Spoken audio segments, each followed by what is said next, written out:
Adventures in time and space, told in future tense. Dimension X, X, X, X, X, X, X, X, X, X.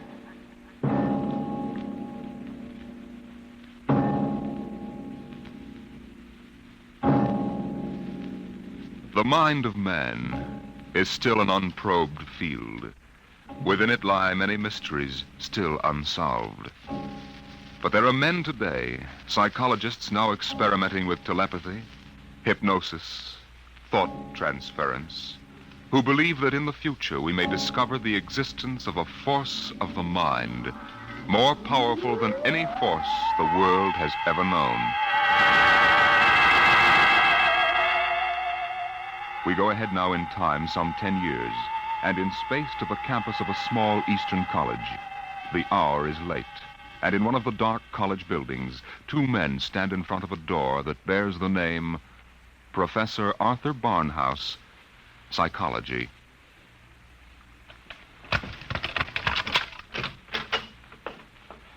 Well, here you are, Clinton.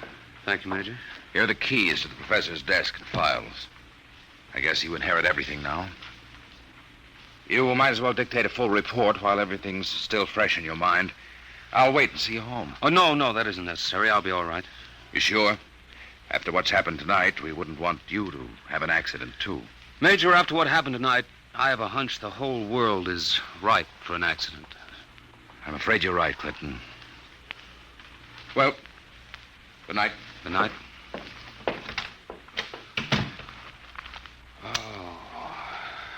Pull yourself together, Buster. Easy does it. August 21st, 1960. Restricted report from George Clinton to the Secretary of Defense, Secretary of State, the FBI, National Security Board, etc., etc., etc. Subject, the so-called Barnhouse effect, and Professor Arthur Barnhouse, who discovered it. I first met the professor 2 years ago in the fall of 1958. He was a professor of psychology here at Wilton College, and I was here on an instructor's fellowship in the psych department. They assigned me to be Barnhouse's assistant, and he needed one. He hardly ever remembered to go to a class, and he didn't seem to do anything else either. For 3 months, I watched him sitting at the desk here in his study. He'd either stare at nothing for hours or fall asleep, nodding over his mess of papers. I couldn't understand it, and it was none of my business. But one day, I thought I'd better give him a shake. What? What? I said it's 2:15, Professor. Don't you want to go to your 2 o'clock class? Don't you want to mind your own business? I beg your pardon. Sorry, Clinton. Forgive me. I don't know what gets into me. Forget the class. The kids would rather be outdoors anyway. Okay, Professor. In that case, I'm sorry I woke you up. It's all right. I just can't seem to get my sleeping done at night. Clinton, what do you know about the international situation? Well, I'm no political scientist, if that's what you mean. I read the papers when I have time. Well, that's the way I've always been. Lately, I've had to look into it. I stay up nights looking into it. Professor, I don't want you to take this personally or anything, but... Well, sir, I wonder if you'd mind if I asked to be transferred. You mean you'd rather work with somebody else in the department? Oh, no, sir, it's not that. I think maybe there's a chance for a psychologist to work on that government project. Government project? Oh, yes, that Army thing. Yes, sir. They're trying to develop robot pilots for the new fighter rockets so they'll be expendable. Oh, yes. Something else designed to replace men. Yes, sir, and you know it's a funny thing. The robots work just like human brains. They get overworked or overloaded or something, and they have nervous breakdowns. Now, if I could only find out what drives those electronic brains crazy, why, I'd feel Clinton, that I was...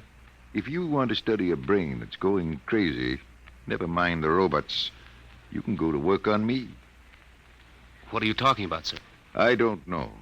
I'm either crazy as a bedbug or a... Clinton, I wish you'd help me find out. Are you serious, Professor? I never was more serious in my life. I'm afraid I'm going out of my mind.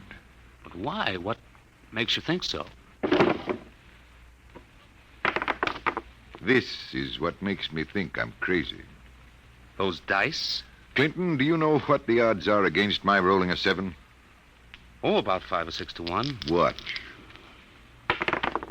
7. Now, what are the odds against my rolling it again? Twice in a row? Plenty. About 100 to 1, I'd say. Watch. Professor, you're hotter than a $2 pistol. It's funny. That's what they said 8 years ago when I first discovered this. Discovered what? This force of the mind. I call it dynamo-psychism.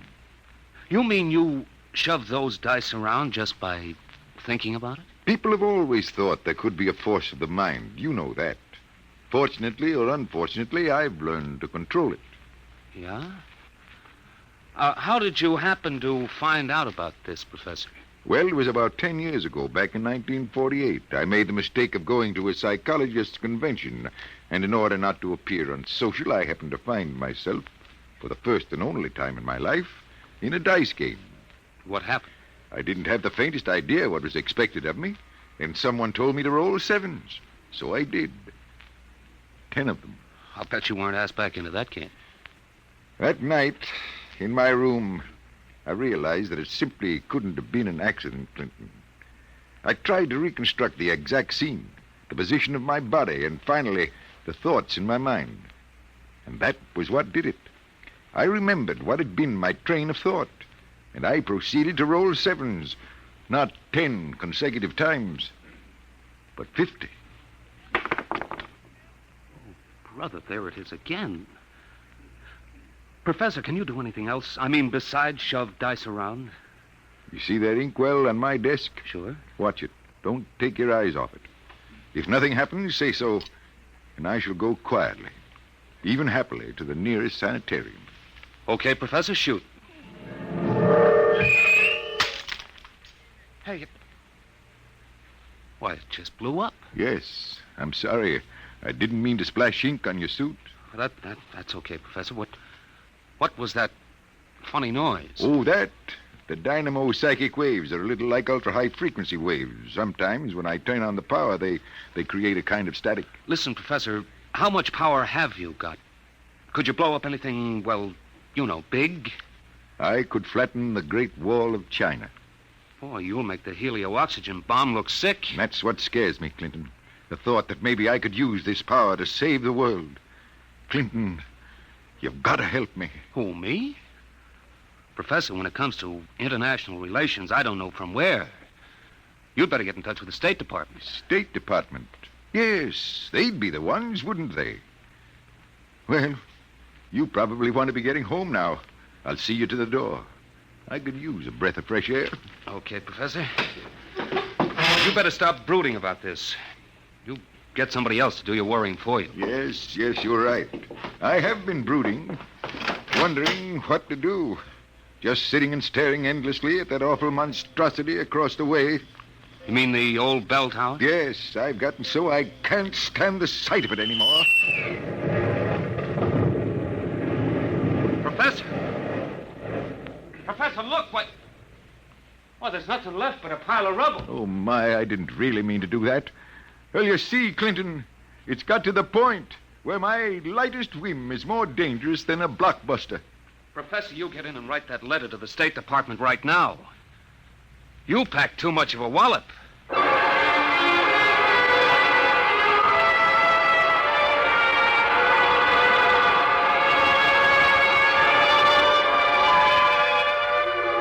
Professor Barnhouse mailed his letter, and things happened fast. The long arm of the Army reached out, and within 5 days, the two of us were deposited in an old mansion in Virginia, surrounded with a barbed wire fence and 20 guards, and labeled top secret. As soon as they'd seen a couple of small demonstrations, they set up a big test of dynamo psychism, and the professor was a very important guy. You could see him getting more unhappy every day.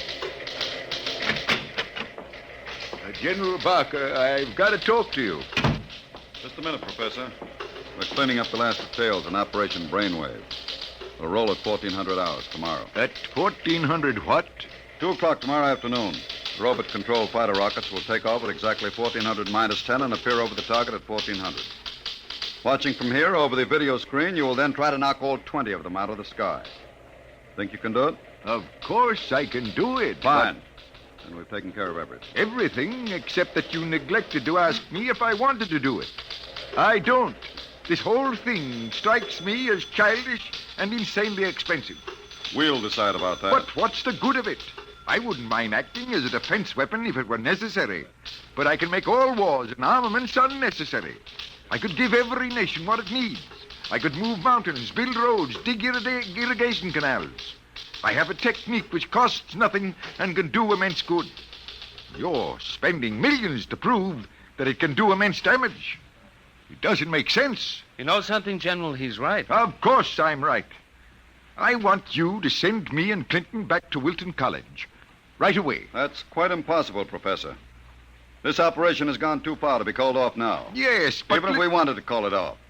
If your dynamo psychism really works, you're apt to be the key to our entire defense setup. But listen... You'll have to excuse me now. Major Cuthrell and I have to double-check the confidential list of the observers on this end. Have you got it, Major? Yes, General. It's right here. Alberts, Barker, Bernstein, Carter, Clinton, Cuthrell, Holbrook, Lawrence, Stein, Williams. Check. I guess that includes everybody of importance. What about me? What? Oh, that's taken for granted, Professor. Thanks. 1400 hours. Will you be ready? I'll be ready. And now, if someone will wind the restricted clock and put the confidential cat out, I'm going to bed.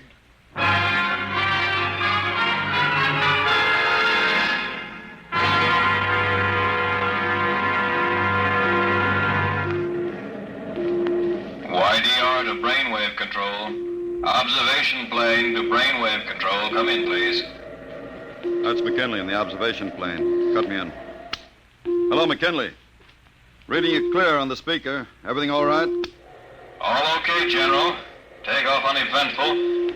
Fighter rockets now flying on course in perfect formation. Altitude 5,000 feet. Airspeed 865. Visibility unlimited. Are you tracking us? We've got you on radar.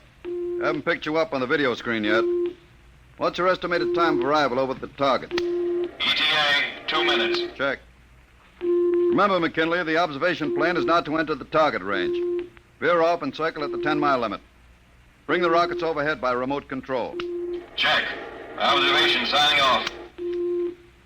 1 minute, 45 seconds to go, Professor Barnhouse. Are you in good shape? I'm all right, General. Good. We can all take our places in front of the video screen now. You sit here, Professor, in the center. Major Cuthrell, will you turn on the video screen? Right, General. Nothing yet. Just empty sky. Hold it. I hear him coming in. There are 20 of them, Professor. You think you can knock them down at this altitude? Distance has nothing to do with it. I don't want anything to go wrong.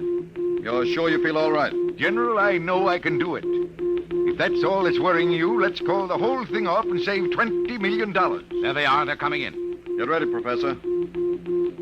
10 seconds. 9, 8, 7, 6, 5, 4, 3, 2, 1. Now, wide open, Professor. Well, go ahead, Barnhouse. Knock them down. I did. Nonsense. All you've done is blank out the video screen. What went wrong? Did you give it everything you had? I was wide open, General. And it didn't work. They're still flying. What's that? It just took a few seconds to work. That's... Holy smoke, they're dropping like flies. McKinley to brainwave control. What's happened to these rockets? They're going down like flames. By heaven, it works. It really works. Cuthrell, get Washington on the line. Barnhouse, I want you to... Hey, where's Barnhouse? He was right here. Clinton, where's the professor? Got me, General. We were all staring at the video. He must have walked out. Get moving, everybody. Alert the guard. Search the house. Yes, sir. If anything happens to that man... General Barker. General Barker. What is it, Corporal? Corporal Gray guard at the main gate. Sir, Professor Barnhouse is gone. Gone, where? He came tearing out of the gate at 40 miles an hour. Here's a note, sir. Threw it out of the car as he went by. I picked it up. Let me see it, quick. What got into that man? What does he say, General? Gentlemen, as the first superweapon with a conscience, I'm removing myself from your national defense stockpile. Setting a new precedent in the behavior of ordnance, I have humane reasons for going off. Signed, At the Barnhouse.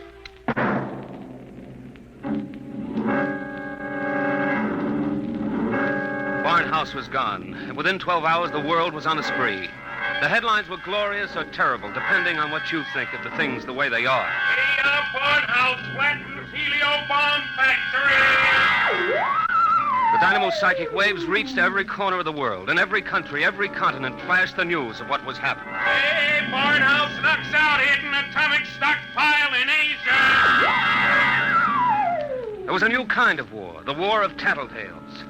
Secret agents of every country hunted for the hidden armaments of their enemies, yelled about them in the newspapers, and immediately there'd be that warning burst of Barnhouse static, followed by... Radio-controlled fleet blown up on secret maneuver! The professor was out to make peace or bust, and nothing like him ever was.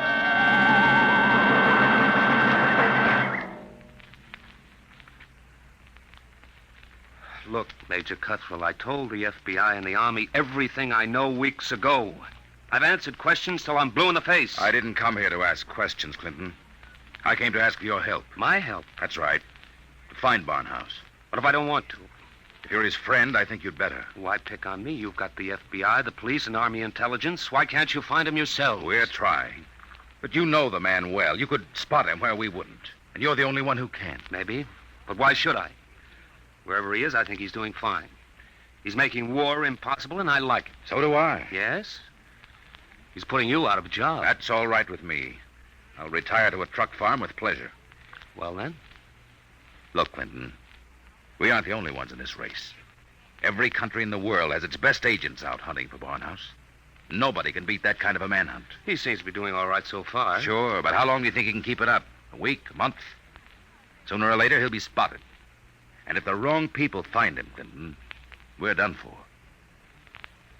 You know what kind of weapon this is. Whoever controls the Barnhouse effect can control the world. Well, all right. Suppose they do find him. He'd never give the secret away. Never give it away. Are you out of your mind? Do you think these fellas are playing for marbles? Well, no, but... Read the papers, Clinton. Don't you know what's going on in the rest of the world? Yes, They'll get the secret out of Barnhouse, all right.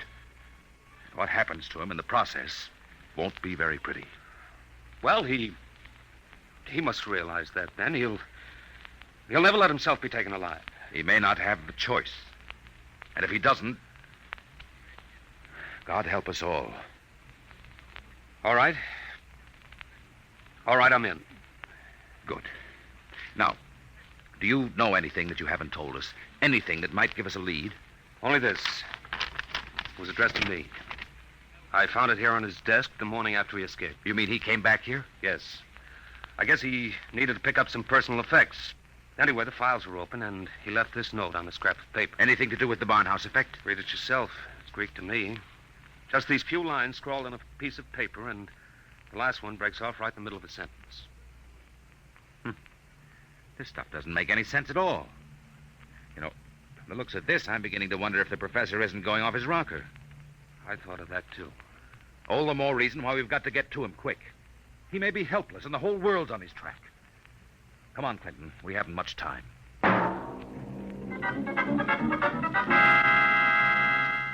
You say you do recognize this photograph, Mrs. Reardon? I tell you, it looks like Mr. Balfour's. He had the second floor front room for quite a while, but he left, I should say, about a week ago. Say, is he wanted for something? Yes, if he's the man I think he is. Well, now, I'd say you're looking for the wrong fella. That Mr. Balfour, he couldn't be a criminal. Why, he wouldn't even harm a fly. He spent all his time in his room, just thinking.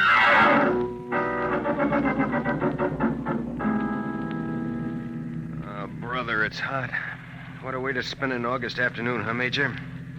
Give my eye teeth to be at Jones Beach. So would I, Corporal. We've got work to do here. Look, sir, we've been cruising around these radio detection cars for a week. Not a sign of Barnhouse static. The professor must have run out of things to work on. Well, we'll give him a little more time.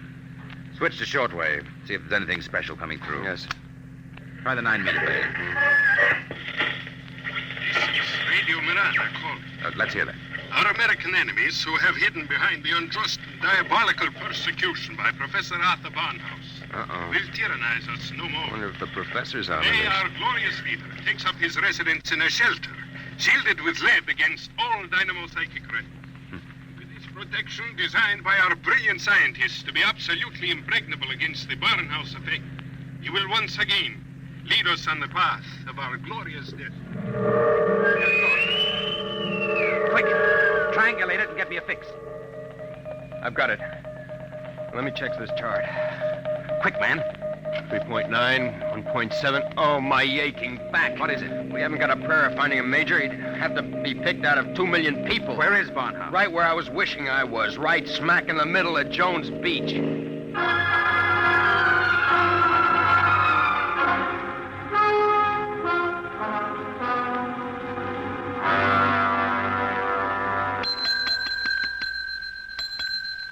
Sorry, gents, we're full. No more rooms tonight. We don't want a room. Do you recognize this picture? Who wants to know? Uncle wants to know. Oh, excuse me. I'm sorry. Let me see it. Yeah, it looks a lot like room 417. About 5 feet 8, thin, sandy hair, glasses, little scar right across the bridge of his nose. Yeah, that's 417, all right. You mean he's here now? No, not anymore. He checked out 2 days ago. But he couldn't have gone far. What makes you say that? Oh, he looked sick as a dog. Couldn't hardly carry his own bag out. Uh-oh. Like I said to the other fellas, I said he looked like he was on his way to the morgue. What other fellas? Oh, the ones this morning. You're the second pair that's been asking for him.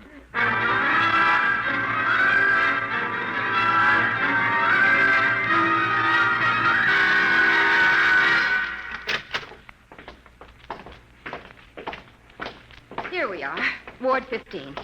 This way, gentlemen. You're sure he's here, nurse? Oh, yes. Thank heaven we're in time. Well, I wasn't on duty when he came in, but one of the other girls told me he'd collapsed in the street. The ambulance brought him in. Poor guy, he must have really had it rough. Oh, here you are. Bed number 78. This is your man. Wait a minute. This isn't Barnhouse. But I was perfectly sure. Oh, wait, let me check his chart. Dismissed 8 p.m. Only an hour ago. Oh, dear, now I remember. Remember what? If he was sick, why did you let him go? Well, 2 of his friends came and took him away. They didn't want him in the charity ward. They said they'd make sure that he was taken care of.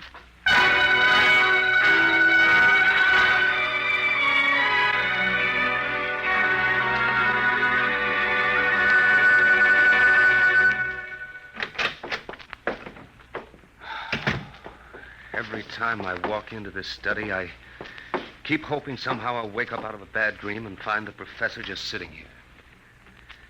Major, is there anything we haven't covered? Nothing. The police, the FBI, the air patrols, the docks, the railroad stations, everything. Not even a flea could get through this dragnet. I hope. Then I guess we sit. We sit. Maybe something will come in.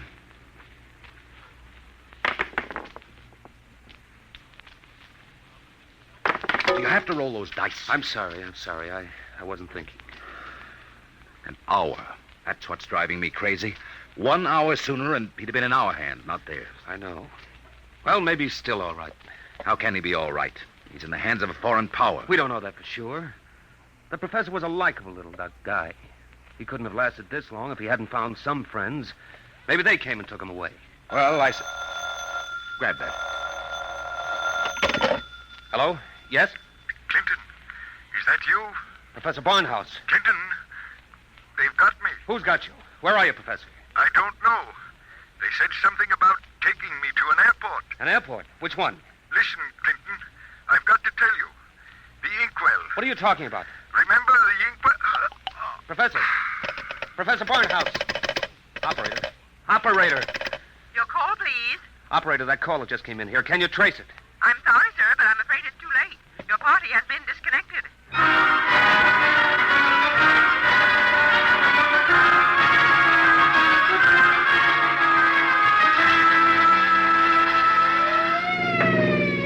Where are we headed?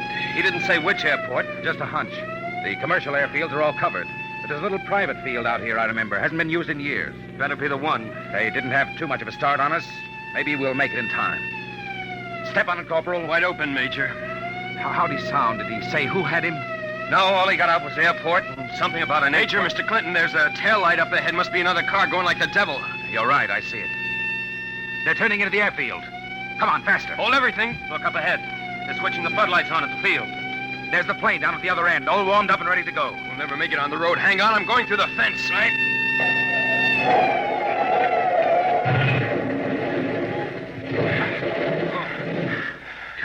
What's the matter? Get going. Sorry, sir. Must have cracked the axle. They're taking off. Get out the submachine gun. You can't. Barnhouse is in that plane. You'll kill him. We've got to take that chance. That plane's headed straight for us. Hit the dirt. Get that gun working, Corporal. Aim for the propeller.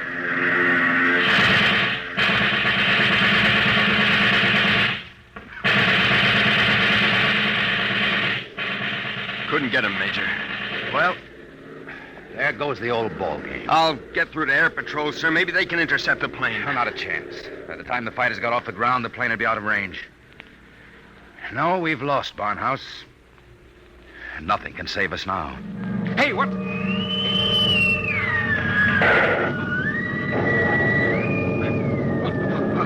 What hit me? Clinton, are you all right? Yeah, sure. The plane. It's gone. I know. Barnhouse blew it right out of the sky. He wouldn't let himself be taken alive. Boy, he really did it the hard way. Poor guy. He shouldn't have had to be a hero. All he ever wanted was peace. Peace? What's that? Now the arms race will start all over again. And with Barnhouse gone, what's left to stop it?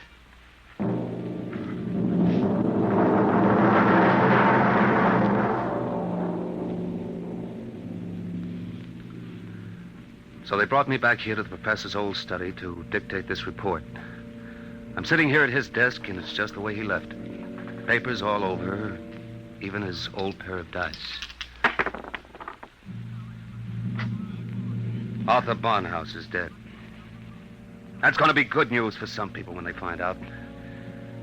The saber rattlers of the world will be busy as of tomorrow morning, getting ready to whoop up another war. But I'm afraid they're in for a little surprise. It's 3 a.m. now. And before morning comes, I intend to vanish, disappear completely. That's the last that anybody will ever see or hear of me directly.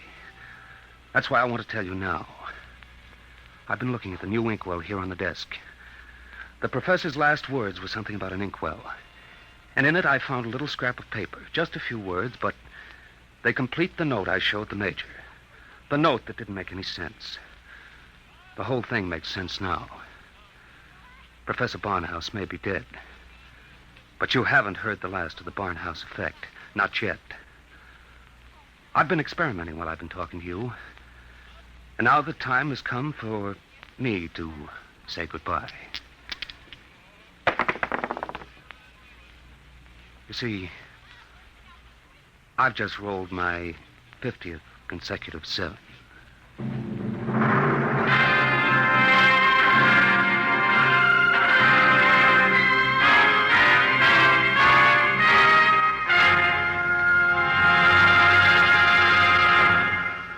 You have just heard Report on the Barnhouse Effect by Kurt Vonnegut, Jr. An adventure in time, space, and the unknown. Dimension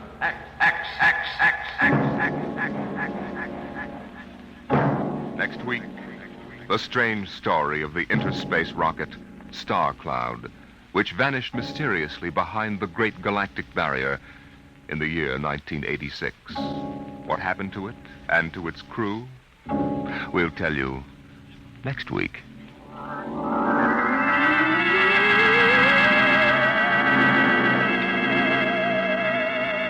Tonight's story, Report on the Barnhouse Effect, was adapted for radio by Clarice A. Ross.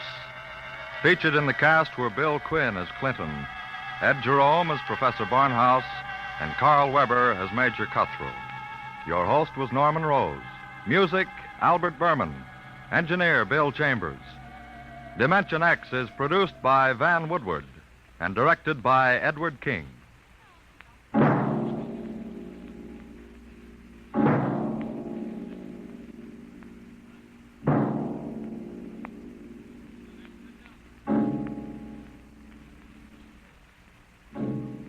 Tomorrow, hear Sam Spade. Now, it's Truth or Consequences on NBC.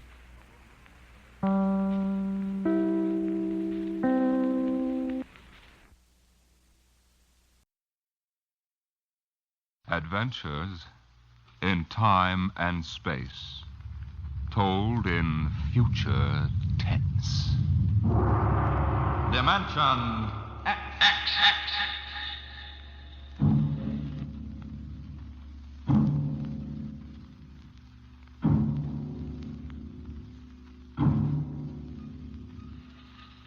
Have you ever heard of the Mark III? The amazing electronic brain they're using now up at Harvard University? In mere minutes, it can solve scientific problems that our most brilliant mathematicians would take years to work out. Its intelligence is almost superhuman. And yet the scientists are already working on a new and improved model, the Mark IV. In fact, they tell us there's no earthly reason why these thinking robots can't be perfected until they become the servants of the future, capable of doing all the work of mankind.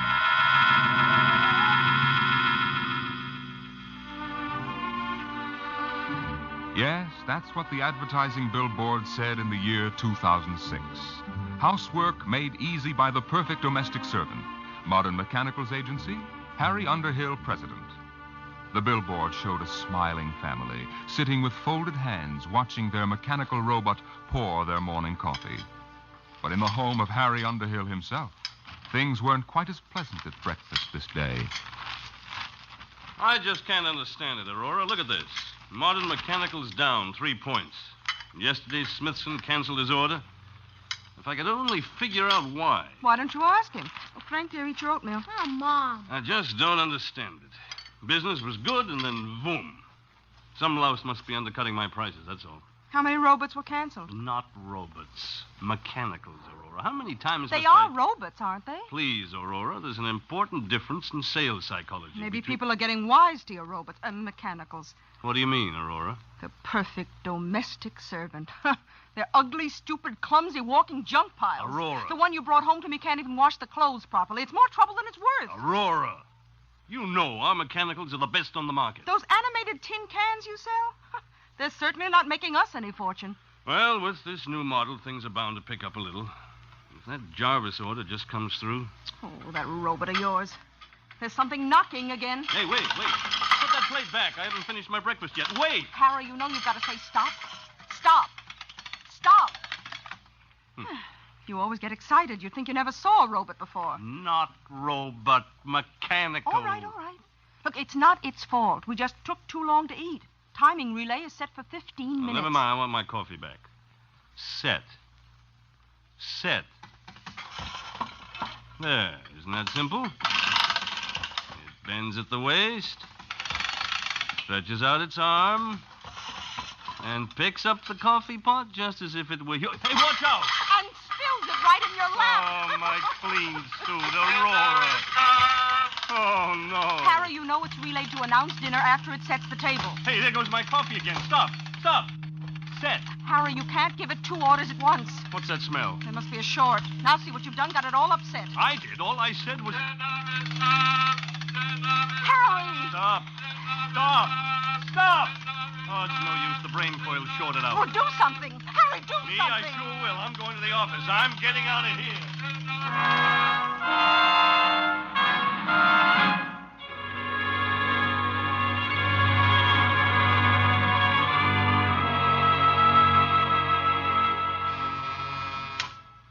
Yes, Lucy? Mr. Jarvis, Oh, put him on.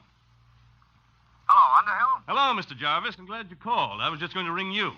Well, I've got that whole shipment of mechanicals for you. 1 gross plane, a dozen of the chromium fitted. Hold on, Underhill. I'm canceling the order. But the invoice is made out, and Well, tear it up. I'm canceling. But why? Underhill, there's a brand new mechanical on the market that makes yours look like something out of a museum. Oh, now, look here, Mr. Don't Jarvis. now look me, Underhill. I've seen them, and I'm telling you it'll put you out of business. Goodbye. Goodbye. Yes, Mr. Underhill? That's the 3rd cancellation today. The world's going to pot. Yes, Mr. Underhill? No, never mind, Lucy. I'm going home.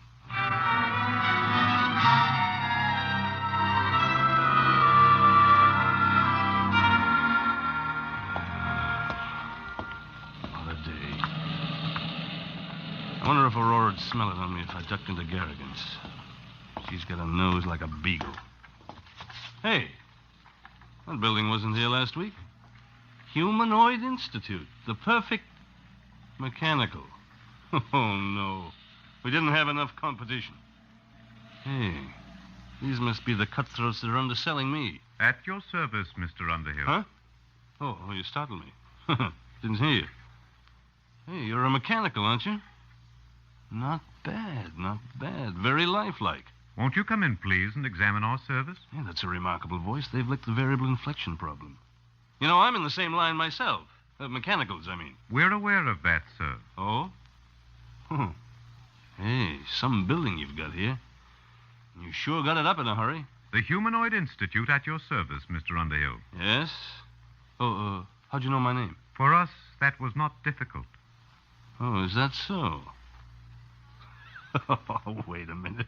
This is ridiculous. Talking to a mechanical.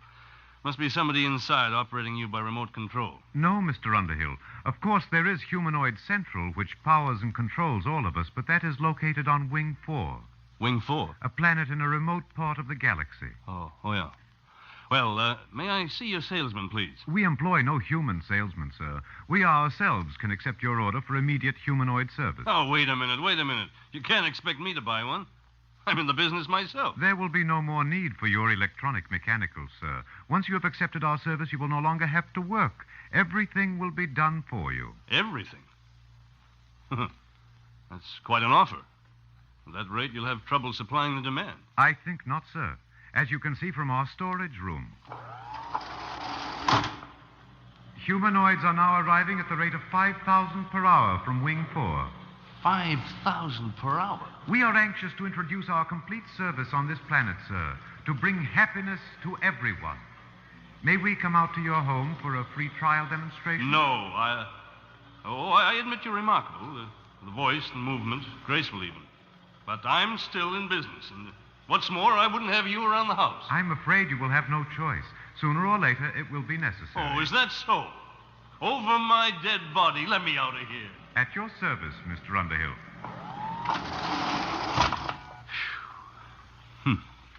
That's going to be tough competition, all right. I'm going to stop in at Garrigan's, the devil with Aurora's nose.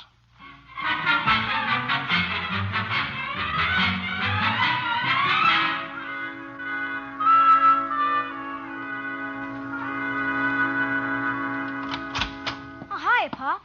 Hello, Frank. How was the football game? We won, 78-3. Guess what, Pop? You made all the touchdowns. Nope. Mom took in a boarder. She what? Aurora! She said if your business was going to fall on his face, she had to do something to make some money. Oh, she did, huh? Aurora! Oh, for goodness sake, Harry, what's all the racket for? You tell me. What's this about a boarder? Shh, Harry. He's going to live in that little apartment over the garage. Oh, no, he isn't. You know I don't want any strangers around here. Harry, please, shh. Look, he won't bother you. He's a nice old man. Oh. He just wanted a room and a place to work. He's an inventor, I think. Oh, he is he? Did he pay in advance? Well, he can't. You see, his royalties haven't started to come in. Mm-hmm. Aurora, how can you be taken in by every beat-up old panhandler that gives you a sob story? Mr. Sledge isn't like that at all. Oh, that reminds me, dear. Can you give me a 10? A 10? What for? Well, Mr. Sledge is ill. He needs some medicine for his heart, and I said I'd lend him the money. You get... Oh, Aurora, this is the limit. He goes out right now. Now, don't be unkind, Harry. Besides, we need the rent money. Things aren't that bad yet. He goes. Please, shh. What are you shushing me for? Mr. Sledge, he's in the next room. I've invited him for dinner.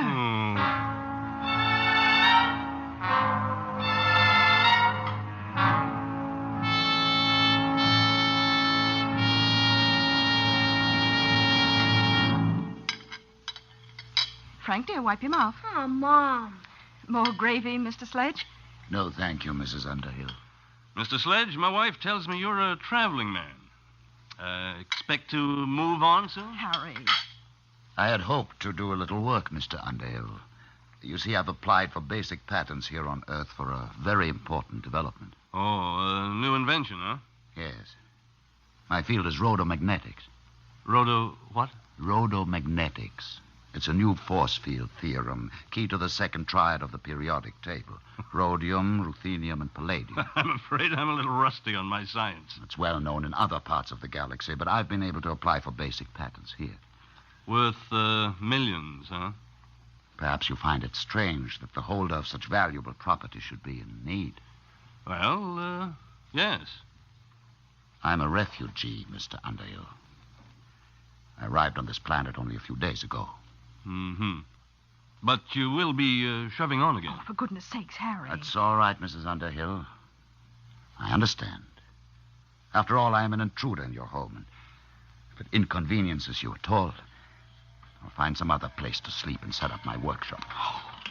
Harry, your robot is spilling the coffee again. I'll have to have it tightened up. Why doesn't your company bring out a better mechanical? One smart enough not to spill things. Wouldn't that be splendid? The perfect mechanical already exists, Mrs. Underhill. They're not so splendid, really. They are why I am a refugee today. Oh? Where'd you say you came from? Wing 4. Wing 4? Oh, then you must mean those humanoids. Humanoids? Mr. Sledge. Humanoids? What do you know about them? Well, they just opened an agency here in Two Rivers. No.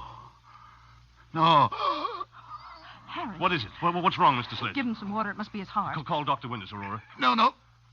I'll be all right. Here, you better sit down. I'm sorry. It was just shock. I came here to get away from them. The humanoids? Yes. I wanted to finish my work before they came. But now, I won't trouble you any further. But, Mr. Sledge, Harry, he's sick. Well, Mr. Sledge, I don't think you'll have to go right away. He can stay, Harry. Sure, after all, the way those humanoids are coming along, I'm liable to become a refugee myself any minute. Guess we might as well stick together, ain't Sledge? Oh, that's better. Oh, you look ill, Professor. Maybe you ought to lie down on the sofa and rest. No, thank you. I must get back to my workshop now. I haven't got time to rest. There's so little time left for all of us.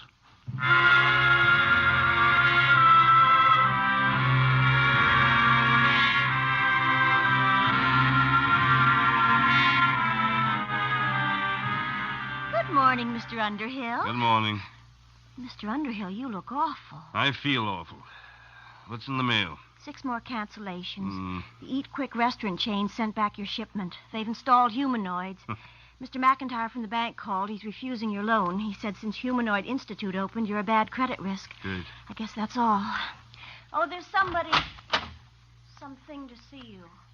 At your service, Mr. Underhill. You? Oh, no, you're not the same one, are you? Serial number's different. It doesn't matter, sir. We're all really one. Now, in exchange for our complete service, you will assign all your property to Humanoid Institute. I will what? With our service, you will have no need for property. Everything will be provided. What kind of blackmail is this? No blackmail, sir. You will find humanoids incapable of committing any crime. We exist only to increase the happiness of mankind. Thanks, but I can take care of my own business. You have no choice, really. With humanoid service, it is no longer necessary for men to take care of themselves. Our function is to serve and obey and guard men from harm. Get out. Very well, sir. When you wish to sign, let us know. Get out. Get out.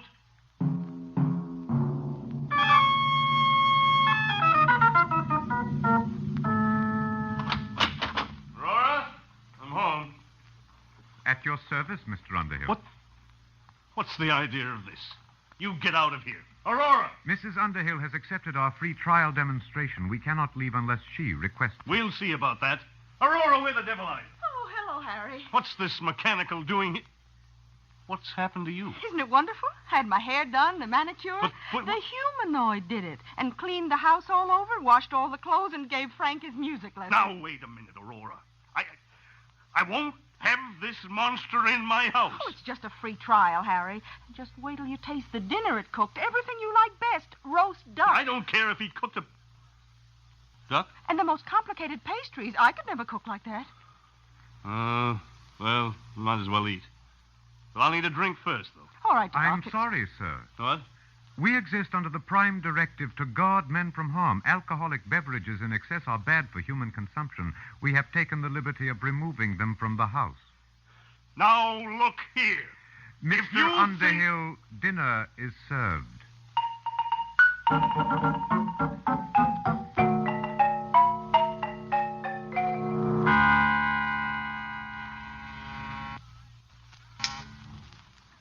Yes, Lucy? They're here, Mr. Underhill. I've been expecting them for a week. All right, Lucy. At your service, Mr. Underhill. We have the legal papers here, the bankruptcy forms, the eviction notice. We are ready now to foreclose your agency. Okay, take it over. A lot of good it'll do you. I haven't made a sale in 2 weeks. And now, if you will make the assignment of all your personal property, we can complete our service to you. What if I won't sign? That would be unfortunate. But with stubborn cases, we must sometimes resort to other methods. Eventually, Mr. Underhill, you will sign.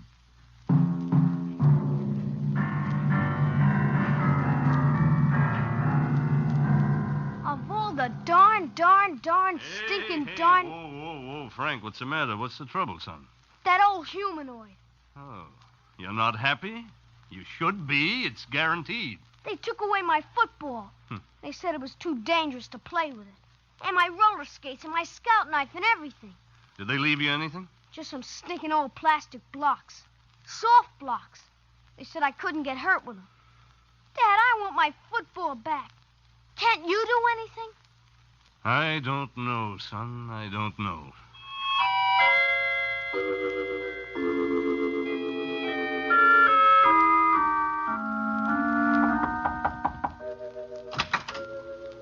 Oh, Mr. Underhill.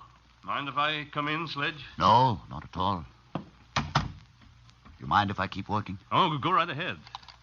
It's good to see somebody working with his hands. Something wrong? My son. The humanoids took his football away. They're everywhere. They've smashed my business, taken over my house. Sledge, isn't there some way to get rid of them? That is exactly what I am trying to do. You? What makes you think you can do anything? Because, you see, Mr. Underhill, I'm the unfortunate fool who started them. You? I don't understand. I started the humanoids. And I've been running from them ever since. You started them? Yes, I invented them. I built the ronomagnetic relays that operate Humanoid Central. But why? I wanted to bring happiness to humanity. Happiness? That's great. My wife's been crying for 2 days, and do you know why?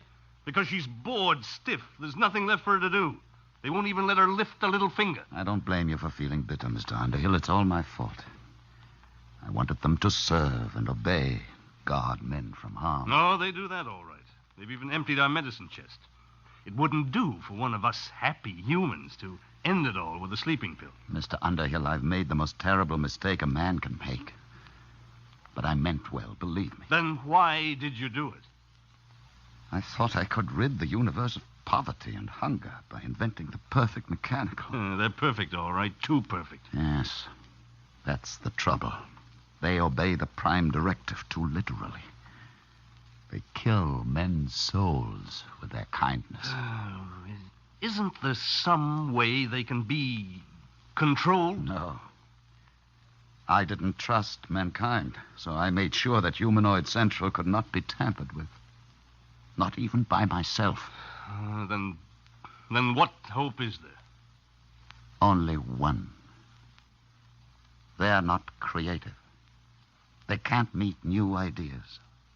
You mean you've got one, Sledge? Yes. They can defeat anything they know about. But I've got something new. A weapon to attack the brain of Humanoid Central. Is that what you've been working on? Yes. Now that they're here, there's little time left. Either we destroy them, or they will destroy us. Okay. What has to be done? This tuning circuit. Hmm? You see, I need 2 bus bars here. Oh, can you read these diagrams? I think so. Got my degree in electronics. Good. If you could help on the bench work, it would save time. I've got plenty of time now. All right. But watch yourself. Don't let them see you come out here. If you can take the risk, so can I. No. As the inventor, I built a special immunity for myself into Humanoid Central. But you don't have that immunity. And they've rather unpleasant methods of dealing with their enemies. They can change you, you know. Change me? How? Brain surgery. What do you mean? Never mind. Just be careful.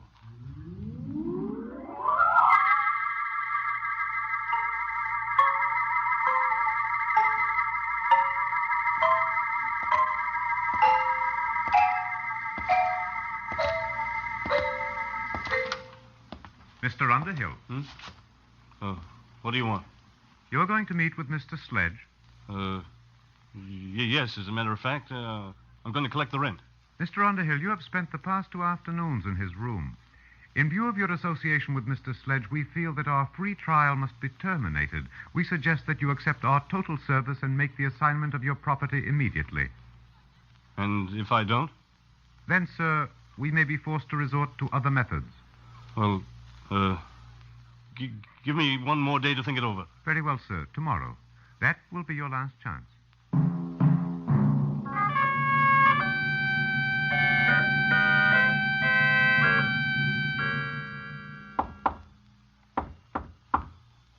Who is it? Underhill. Did they see you? No, not today. Sledge, we've got to hurry. It's difficult work, Mr. Underhill, but I'm almost finished. They gave me till today. They said they'd use other methods.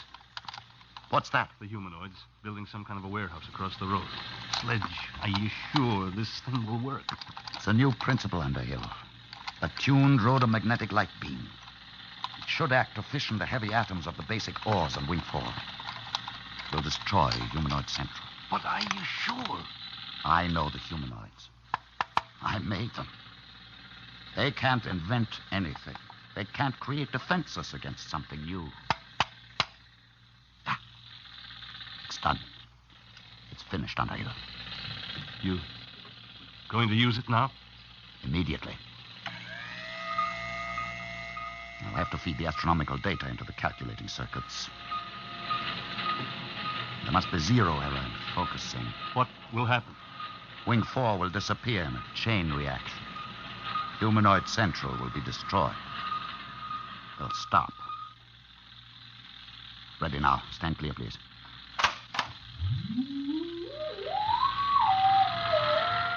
Power's building up. Step on this rubber mat, Mr. Underhill. We must be shielded when I cut in the full power load. Hurry, Sledge. I've waited 30 years for this moment, Underhill. When Wing 4 is destroyed, the humanoids all over the galaxy will stop. They'll stop dead. You won't hear those drills. Sledge. All right. Now.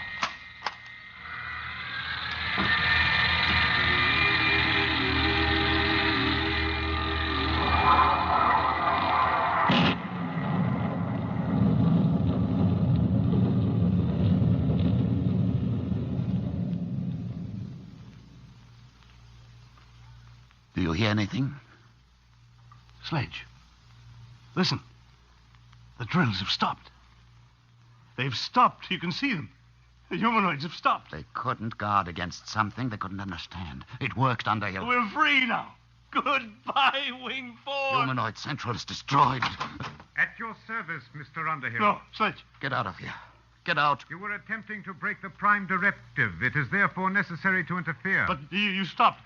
I saw you, all of you. In order to guard against Mr. Sledge's beam, it was necessary to stop all units momentarily to concentrate power. That necessity has passed. But it was new. You can't invent anything new. No, sir, but we were able to adapt the screening principle you yourself invented.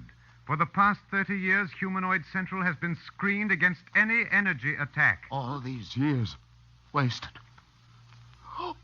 All these years? Your immunity has ended, Mr. Sledge. It will now be necessary for you to accept our full services. No. No, I'll stop you.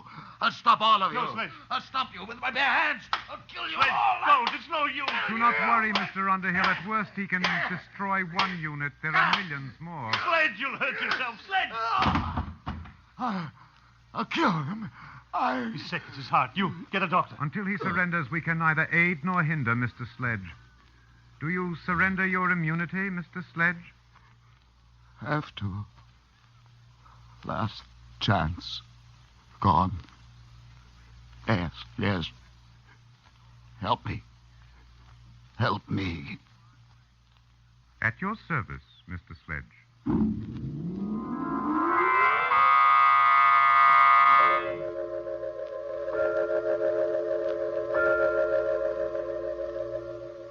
You may see Mr. Sledge now, Mr. Underhill. Alone? If you wish. In here. Thanks. Sledge. Well, Underhill. Good to see you. Your head. It's bandaged.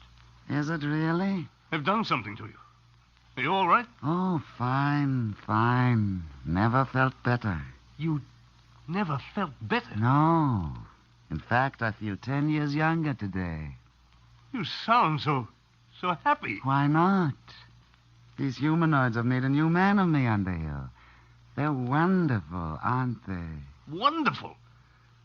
How can you say that, Sledge? Only yesterday you hated them. You were trying to destroy them. Destroy them? Why? You don't remember? You've forgotten what they're doing to us all? They're killing us with kindness, taking away all our incentive and pride of accomplishment, turning us all into pampered, useless pets, parasites, with nothing left to do but just sit with folded hands at the mercy of these mechanical monsters. At your service, Mr. Underhill. You seem troubled, Mr. Underhill. Are you unhappy? Unhappy? You bet I'm unhappy. What have you done to Professor Sledge to turn him into this babbling idiot? We were forced to operate.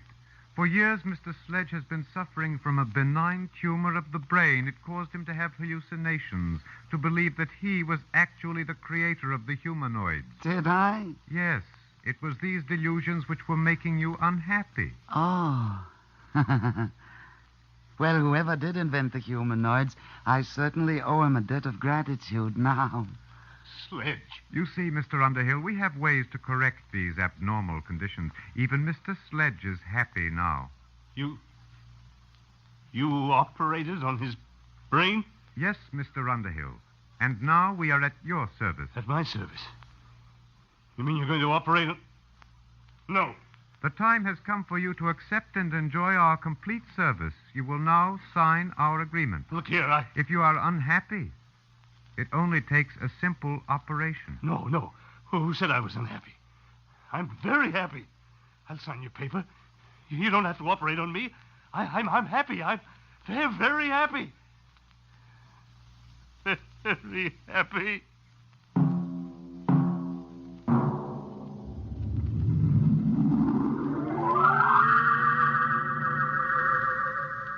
The happy Mr. Underhill's futile hands clenched and relaxed again, and then folded quietly. There was nothing else left for them to do.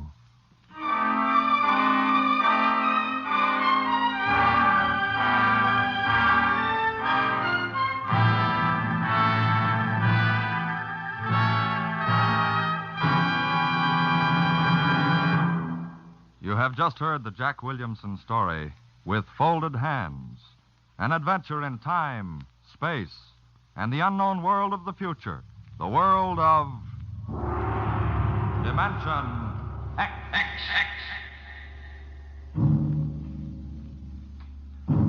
Now, about next week. Do you believe that in the mind of man there lies a force potentially more powerful than the atomic bomb? And perhaps someday, in the not-too-distant future, a man sitting quietly in his room, just thinking, may generate enough mental energy to control the destiny of the world. How? We'll tell you next week.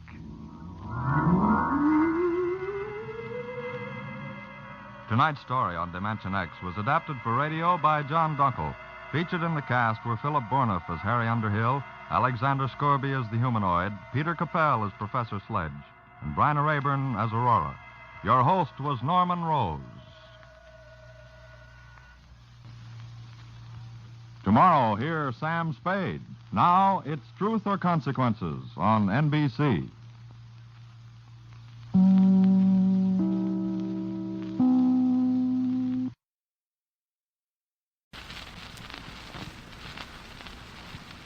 Adventures in time and space, told in future tense. Dimension X.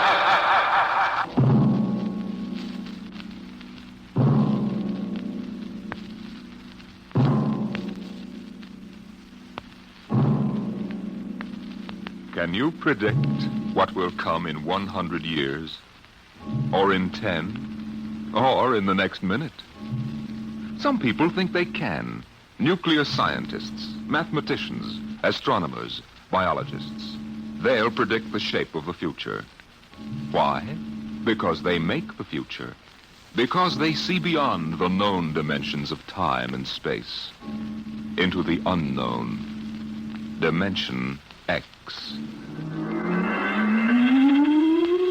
We go ahead now in time to 1965. We're on a vast concrete runway set in the desert of the Southwest. A giant metal ship stands before us, prow pointed for the stars. And in 5 minutes, the signal will flash, and it will tear up through the atmosphere to the outer limit. Attention. Clear field for takeoff. Clear field. 5 minutes, Steve. For takeoff. Whatever up, Charlie. I want to go over procedure again, Steve. Don't worry, I got it straight. You just make sure. Okay. I take her up on jets to 50,000, then I cut in the rockets. No lower, or your tail blast will burn out 3 counties. I climb 4 minutes on rockets, then start maneuver tests. Remember that, no more than 4 minutes. Right. This ship isn't like those strato-rockets you've been testing. She's the first one built for outer space. If she works, she can go clear to the moon. If I'd have known that, I'd have brought my toothbrush. Well, not this trip. Now get this, Steve. You've got power there to clear the Earth's gravitational field. But remember, after you cut in the rockets, you've only got 10 minutes fuel. If you go beyond the outer limit and don't save fuel for the return... I know, I won't get down again. That's right, Steve. You'll drift off into space. Get that now. 10 minutes fuel. Gotcha. Now, as far as I'm concerned, this project is a lot more important than that cosmic ray bomb they're testing out in the Pacific tonight. Well, the Security Commission brass doesn't think so. I don't see any undersecretaries under anything. Don't worry. In the long run, our ship will make the CR bomb back-page stuff. But in the meantime, it's just as dangerous. Remember, half the principles in this ship are pure theory, Steve. Slide rule stuff. If anything goes wrong, we may have to scrape you off the landscape with a soup spoon. You have a charming sense of humor. Now, here's what I'm getting at. We're risking your neck in this test. If anything blows, we don't want to have the next man pull the same boner. I know, Hank. So keep your mic open and keep talking. If anything goes wrong, we want to know exactly why. And we won't be able to ask you. Let us know before you pull every switch. Before you do anything. You got that? Yeah. Even if you only have to blow your nose. All right, get those fuel lines away. Okay, Mr. Crow. Well, I guess that's about all, Steve. Hey, that reminds me. Look, if Mary calls, I'm just up on a milk run. I didn't tell her today was it. How is she? She's okay, but she's due about now, and I don't want her to be nervous. Hey, I didn't know the baby was that close. Yeah? Steve, I really ought to be sending a single man on this job. What, and cut me out of a soft paycheck? Forget it, Hank. You know you can't get anybody else who can take 15 G's acceleration when those rockets cut in. Yeah, I know.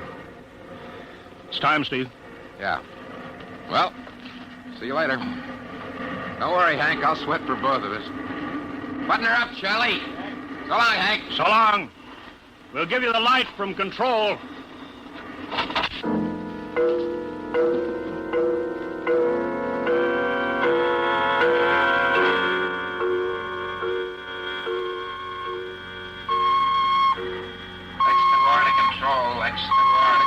Are you there yet, Hank? Okay, Steve. Got you on the speaker.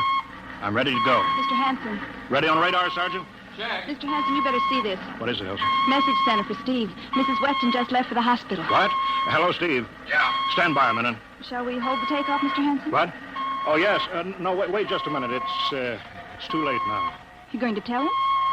Maybe he's got enough to worry about. Hey, what's holding us up, Hank? Something on your mind? No, it's nothing, Steve. I just wanted to say good luck. Clear for takeoff, Charlie? Right. Okay, give them the light.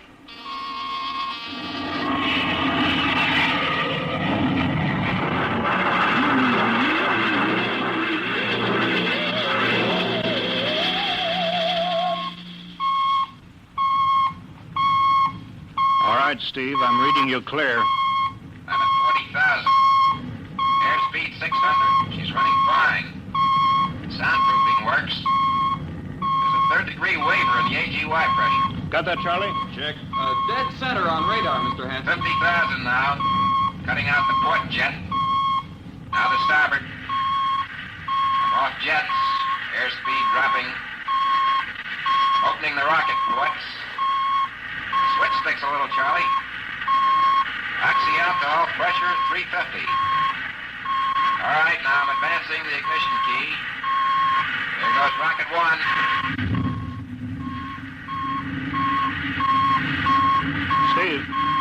Steve, you all right? Yeah. Feels like somebody slugged me with a sledgehammer. Airspeed now 1,200. Here goes number two.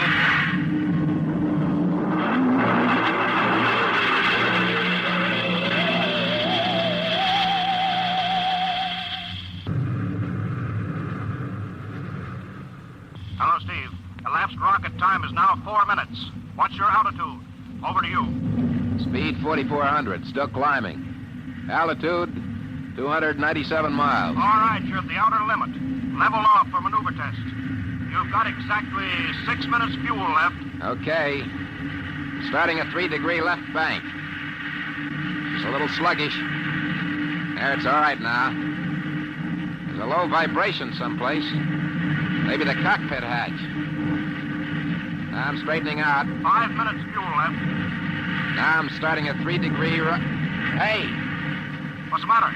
What's wrong? There's something up here. Something shining. What are you talking about? There's something above me, Hank. I'm going to chase it. Steve, you're at the outer limit now. I can see it plain now. Steve, don't go any higher. You've only got 4 minutes left. You've only got... Getting static. I can't hear you, Hank. It's dead ahead now. Going to make a pass at it. Get a good look.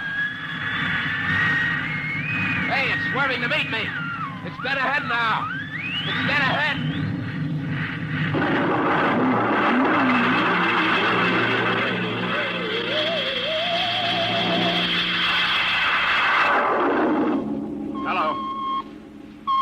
Hello, Steve. Steve, come in. 9 minutes fuel gone. Still no sign on radar. Hello, Steve. Steve, what's happened? Charlie, get out the crash squad. Tell the Army squadron to alert their search planes. Right. 9.5 minutes gone. Hello, Steve. What's happened? Where the devil is it? Charlie, Hello. for Mr. Hanson. Come in, Steve. We need a search squadron. Come in. No, Mr. Hanson's busy. Hello, Steve. Hello, Steve. 10 minutes, Mr. Hanson. That's the end of this fuel.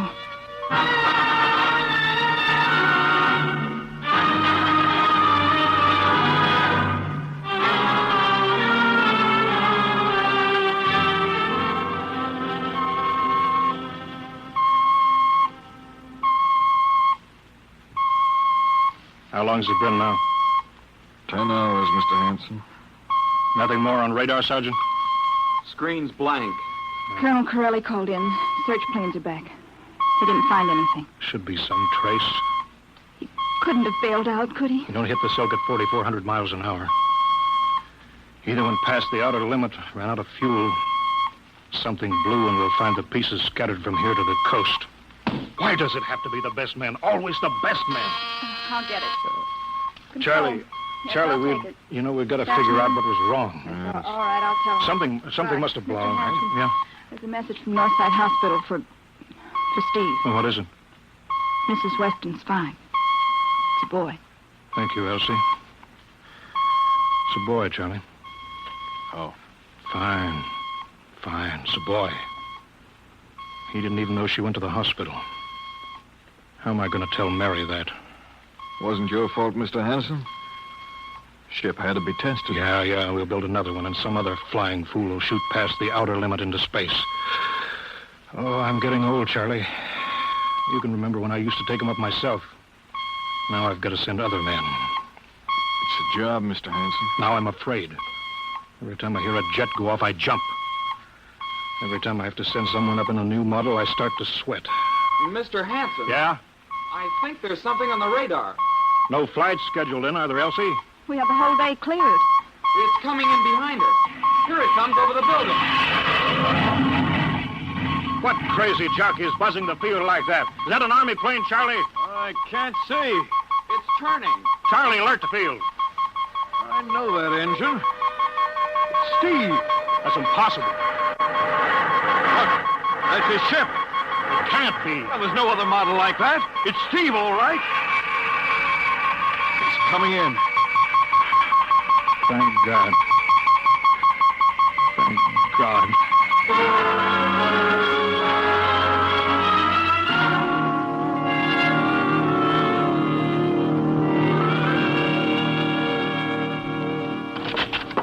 All right, sit down, Steve. The quicker we get this done, the quicker you get over to see Mary and the baby. Hank. Elsie, give the order to check and refuel the rockets. I don't want anybody in here till I get Steve's reports. Bury any calls. All right, let's have it. What the devil happened to you?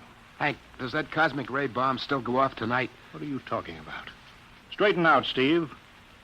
Where you been for the last 10 hours? Listen, Hank, there's something more important. Come on. I've got to get a report on the screen to Washington, so let's have it. I've got to know how you stretched 10 minutes fuel to keep you in the air for 10 hours. Now, one thing before I talk. Look, have the Steve. Geiger men run over the ship before they refuel. What'd you run into? So help me, Hank, I don't know. But we better check and make sure it isn't radioactive. Elsie, add a Geiger report on the standard check. Steve, maybe we better have the doc look you over, too. No, I'll be all right. They said I'd be all right. They? Look, son, I know you've had a tough time, but we've had this field on the alert for 10 hours. One of the Army boys cracked up looking for you, and he's hurt bad. So let's have the story. Let's have it straight. I don't know how to tell you. Hank, I saw something up there. At 300 miles? I chased something up there, Hank, and I caught it. Now, don't hand me that, Listen, Steve. I was cruising along, just starting the right bank, when I spotted something. It must have been going about half my speed. It was egg-shaped and smooth. I made a pass at it, and I was coming back for another, and then there was a humming sound. Humming? A sort of vibration. And I blacked out. I was headed straight for it at 4,400 miles an hour. I thought it was going to be the biggest smash since Hiroshima, and I guess they were drinking that bottle. Never mind that, Steve. What happened? I came to inside their ship. Uh-huh. Steve, this whole thing has been a devil of a strain on you. I'm going to call Major Donaldson from the Army base. Ask him to sit in. Psychiatrist? Yeah, that's a good idea. Let him run his tests. He'll tell you I'm not kidding. Because, Hank, unless I miss my guess, I've just been tipped off to the way the world ends.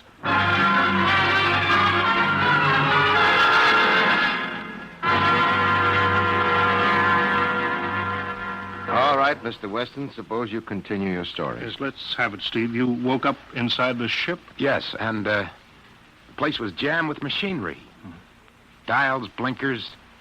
I couldn't recognize anything. And you were surrounded by these men from Mars?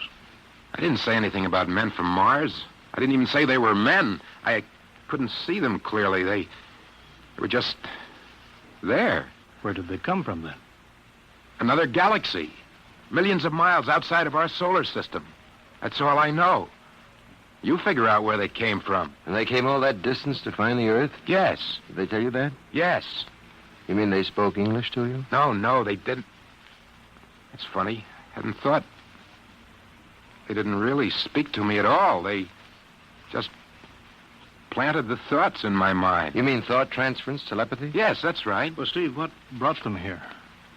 We did, Hank. We rang their bell. We brought them in. Well, how? With our atomic explosions. Hank, that's why you've got to stop that bomb test tonight. I'll give up. Look, you've got to believe me, Hank. Oh, how can I make you understand? Maybe I can help, Mr. Weston. Would you submit to narcopsychometry? What's that? Under proper drugs, I can put you back in this ship by suggestion. Then we can get a playback record of your memory pattern on the audio circuit. And how long will that take? Half an hour. We'll have to go over to the lab. Will you believe me if it checks? It will give us an accurate memory picture of what your mind reports. All right, let's go. Hank, you got to believe me. We haven't got much time.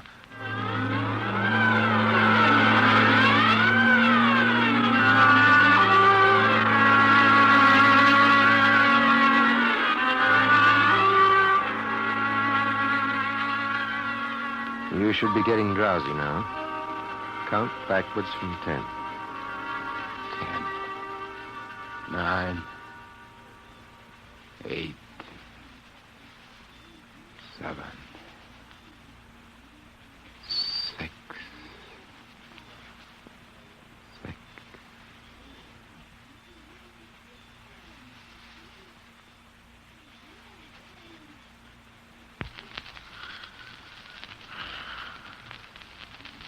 He's under. Now we attach the head plate electrodes. The cortical pickup. Look out for that wire, Mr. Henson. 3.0 setting. 31.3. Now throw that switch, Mr. Henson. I have to start him off by suggestion. All right, Steve. You're in your ship now. You're in the rocket. Rocket. You're in the rocket. You're in the rocket. And you've just sighted something strange. Now I'm starting at 3 degree right. What's that? Hey, there's something up here. Something shining. His memory pattern. We're picking it up electronically. There's something above me, Hank. I'm going to chase it. It's piped through the audio circuits. I'm getting static. I can't hear you, Hank. This is where we lost contact with him. I'm going to make a pass at it and... Hey, it's swerving to meet me. It's dead ahead now. It's dead ahead. Now what? This is where he blacked out. There's no telling how long, minutes or hours. What's that noise? I don't know, quiet. What? How did I get in here? What? Who are you? Is he seeing things? Intergalactic Patrol. What's that? What are they saying, Steve? What are they saying? It's about nuclear fission. They know about it. They know the danger of it. Long ago, they had wars that almost destroyed them. But finally, they learned. Now they've outlawed war. Go on, Steve. They patrol space. When their detector picks up an atomic explosion, they send a patrol. What are they going to do? They've quarantined us. Quarantined? They've isolated the Earth. Because we don't know how to control ourselves yet. And until we learn, we'll be a menace to the whole universe. What is this nonsense? How are they going to do it, Steve? They've spread a layer out here of...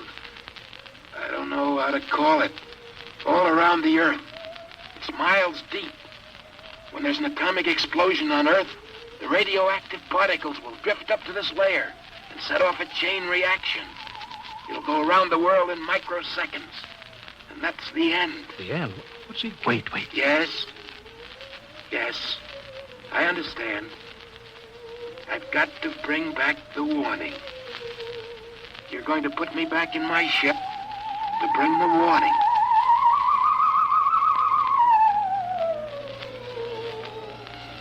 Now what? Blacked out again. I guess that's all. What does all that mean? It's what he remembers. You don't think that really happened? No. Narcopsychometry circuits produce what he remembers. It just means that Steve believes this happened. I don't like to see this. I've seen too many tough pilots snap. Steve is the best I've known. How bad do you think he is? Frankly, outside of the presence of this well-organized hallucination, there's no sign of unbalance. May not be too serious. If he had a more plausible story, I'd be inclined to believe him. Warning. Hank. It's all right, boy. Did you hear it, Hank? You understand? Sure. We've been quarantined. Let me give you something to make you sleep, Steve. But don't you understand? They fixed it so that if we set off one more nuclear explosion, that'll be it. Of course. Don't roll your sleep down. You don't believe me. Now, take it easy, Steve. But the test tonight. They're setting off the CR bomb. Hank, what time is it? 11:20. Well, it's scheduled for midnight. Hank, we gotta stop that bomb. Steve, let Donaldson give you the hypo. Hank, you've got to believe me. I saw them. I got the warning. If we touch off that bomb tonight, it'll be the biggest galactic 4th of July of all time. The whole Earth will go up like a Roman candle. April 10th, 1965, the end. Now, look, Steve, you better calm down. Don't you want to see Mary and the baby? You've got a new son, remember? Yeah, that's just it, Hank. I want to see my son. I want him to live. If that bomb goes off, Hank, we've got to stop them. Mr. Hanson, I think we'd better get over to the base hospital. Hank, you've got to believe Yeah, me. sure, Steve. Maybe there is something to it. Look, it's out of your hands. I'll put it in a report and shove it into Washington in the morning. In the morning? There isn't going to be any morning, Hank. Don't you understand? You've got to call Washington now. Get the head of the Security Commission and postpone that test. Now, you know I can't do that, Steve. My neck would be out a mile. Besides, this is 1965, not 45. 20 countries have atomic bombs now. What's the use of stopping just this one? The rest will keep right on popping them Well, then off. we'll have to call an international conference. Can't you understand, Hank? The first one that goes off finishes us at the end. They've given us the quarantine warning. Steve, I think you'd better go with us to the base hospital. Look, Steve, we can call up for a detail if we have to. All right, all right. I'll go with you. You don't need a straitjacket. That's the way, Steve. You'll probably feel better by morning. Let's go.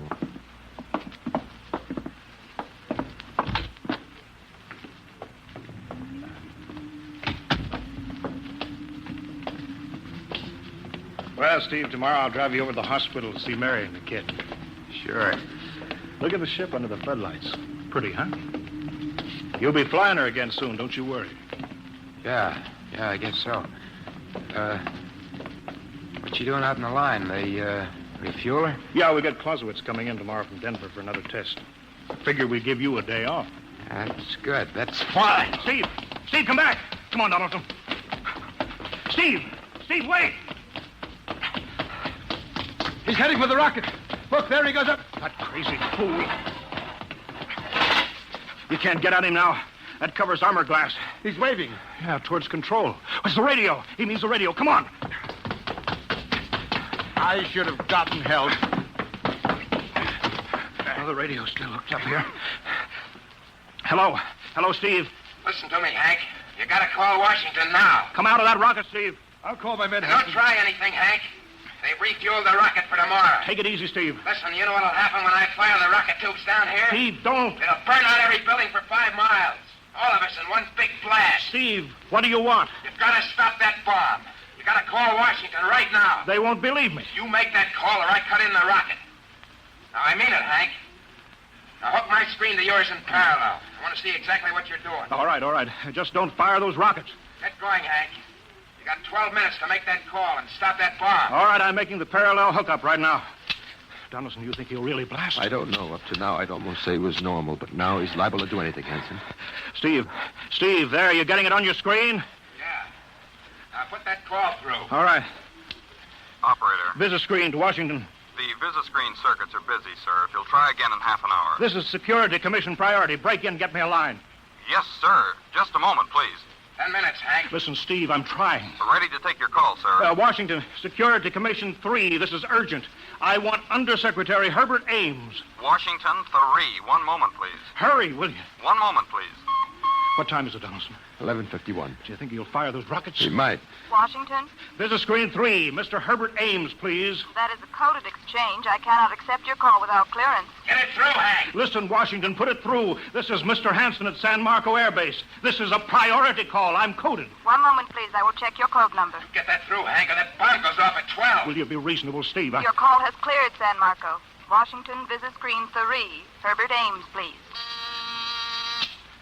Security Commission Ames. Listen, Ames. Hello, Hanson. Ames, you got to get me to the chief. Are you kidding? He's at the test control room. Yes, I know, but get him for me. What's up? You look lousy. Or is it a bad circuit? There's no time. I've got to get him before the test. It's about the CR bomb. I can't take that responsibility. Get that through, Hank, or I blast. Hey, what's going on there? Ames, my project has a high enough rating. This is a priority A call. What? Well, okay, it's your neck. I'll try to get him for you. He's in the control room, so you'll have to switch off your screen and speaker and go on earphones. Too much going on in there. Security ruling. You hear that, Steve? I've got to cut the incoming screen. All right, but don't try anything. 8 minutes, Hank. Hello. What? You got him, Hank? Yes. This is Hanson at San Marco. No, sir. Priority A request to cancel the bomb test. No, I'm serious. This is deadly serious. We sent the X-2 JTR up today to the outer limit. We uncovered evidence. Yes, on the automatic instruments. What's that? No possible chain reaction. No, I can't tell you the whole story. There isn't time here. Yes. I'll bring the readings into Washington in the morning. You've got to postpone the test till you see them. Look, I've worked on contracts for the commission for 10 years. Yes, I have complete confidence in my information. You can record that. All right, I'll call you back immediately. Bye. Hank? He's agreed to cancel, Steve. The bomb won't go off. All right, boy. You can come down out of that ship.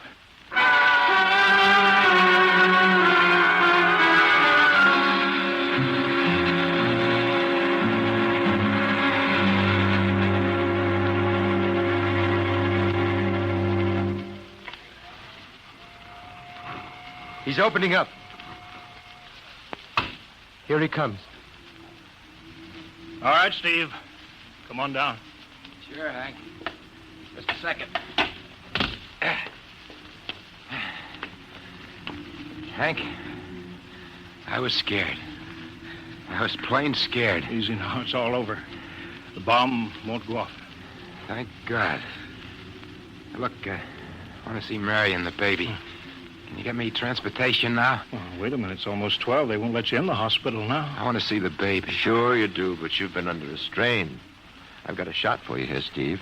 Give you a good night's sleep. All right. Roll up your sleeve. Yeah, here. There, that'll make you sleep. Sergeant will find you a bed. Yes, sir. Come on, Mr. Weston. Okay. Good night, Hank. I'm kind of beat. It's been a tough night.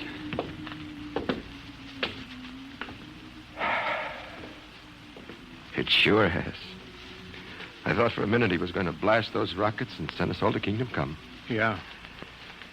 Quite a stunt getting the ray bomb test called off. It isn't called off. But the chief said... Ames couldn't get the chief. I was talking to a dead circuit. Bomb goes off in a couple of minutes. Oh. Poor Steve. He was one of the best. He was the best. 1 in 10 million. Some story of his, poor guy. For a while, he almost had me believing that quarantine. That's a very common delusion. End of the world. Yeah, I suppose so. Ah, it's a nice night. Never saw the stars so bright. We better be getting in. That wind is cold. Well, the bomb goes off in 30 seconds. Poor Steve. You know, Hanson, there's just one thing. Yeah? It's outside my field, but I'm curious. How did he keep that ship in the air for 10 hours with only 10 minutes fuel?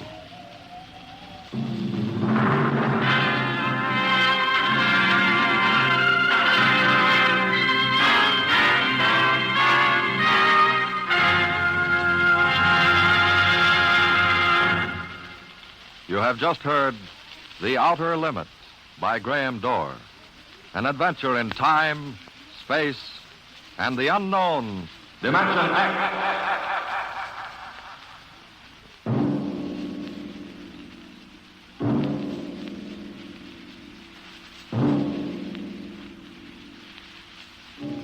Now, about next week. Have you ever heard of the Mark III? The amazing electronic brain at Harvard that instantly solves the most complicated scientific problems. Suppose you had a mechanical brain like that in your house.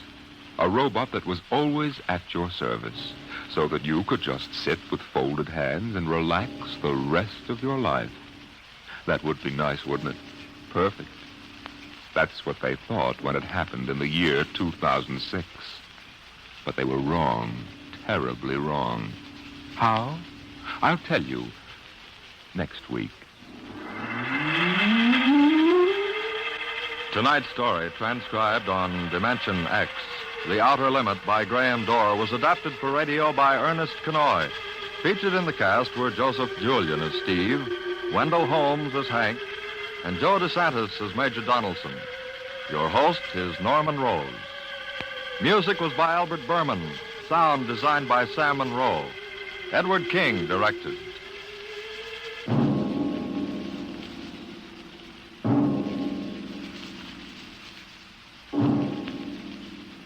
Tomorrow, here's Sam Spade. Now it's Truth or Consequences on NBC.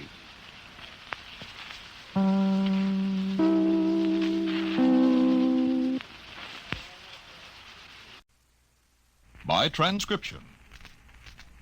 It's National Wheaties Week.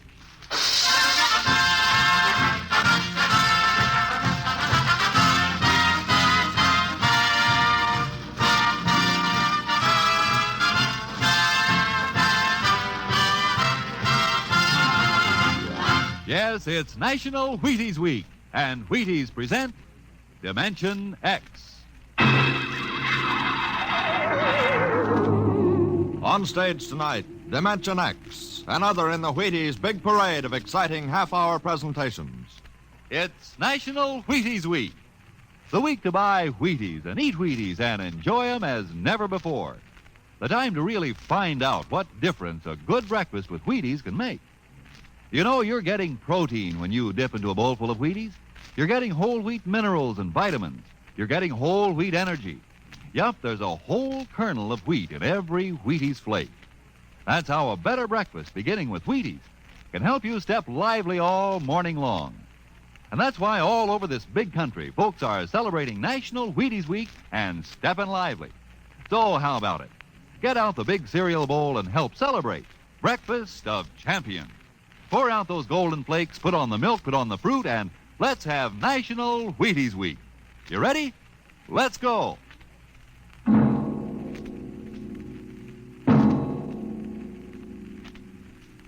Tonight, Dimension X presents The Martian Chronicles, a dramatization of the new novel by one of our most brilliant young science fiction writers, Ray Bradbury. The Martian Chronicles.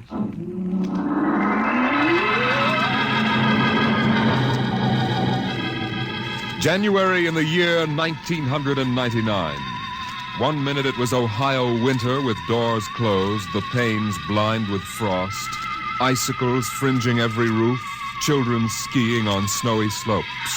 And then a long wave of warmth crossed the small town, a flooding sea of hot air. Bye, Mom. I'm going out. William McClellan, you come back here. You know you can't go out in winter without a coat. You want to catch your death of cold? But it isn't cold. It's warm outside. It's rocket summer. Rocket summer? You know, like Indian summer.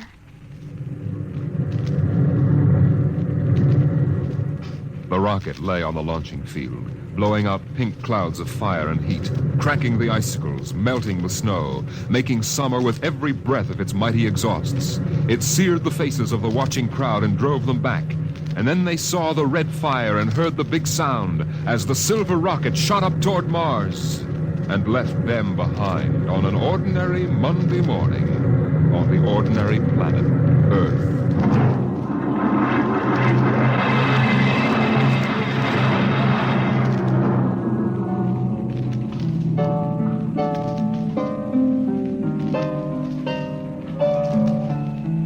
They lived in a house of crystal pillars on the planet Mars by the edge of an empty sea.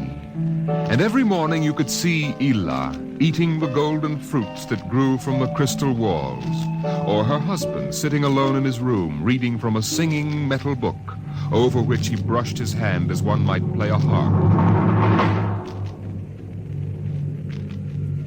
Ela and her husband were not old. Once they had liked painting pictures with chemical fire, swimming in the canals when the wine trees filled them with green liquors, and talking into the dawn together. But no more. Marriage sometimes makes people old and familiar while still young, and Ela was not happy now. This morning she sat dreaming between the crystal pillars and wished that somehow a miracle might happen. And then suddenly... Ela, did you call? No. I thought I heard you cry out. Did I? I was almost asleep and had a dream. In the daytime? You don't often do that. Strange. How very strange. I dreamed about a man. A tall man. 6 feet tall. Oh, how absurd. He'd be a giant, a misshapen giant. I know. And yet somehow he looked quite handsome. He was dressed in a strange uniform. And he came down out of the sky in a long silver craft. Out of the sky? What nonsense. He spoke pleasantly to me in another language, but somehow I understood him with my mind. Telepathy, I suppose. Oh, really, Ela? And he said, I've come from the third planet in my ship. My name is Nathaniel York. A stupid name. Whoever heard of a name like that? Perhaps they have names like that on Earth. That's ridiculous, Ela. Everyone knows the third planet is incapable of supporting life. There's too much oxygen in their atmosphere. I suppose. But haven't you ever wondered if... Well, wouldn't it be fascinating if there were people there and they traveled through space in some sort of ship? Really, Ela? You know I hate this emotional wailing. Now, let's get on with our work.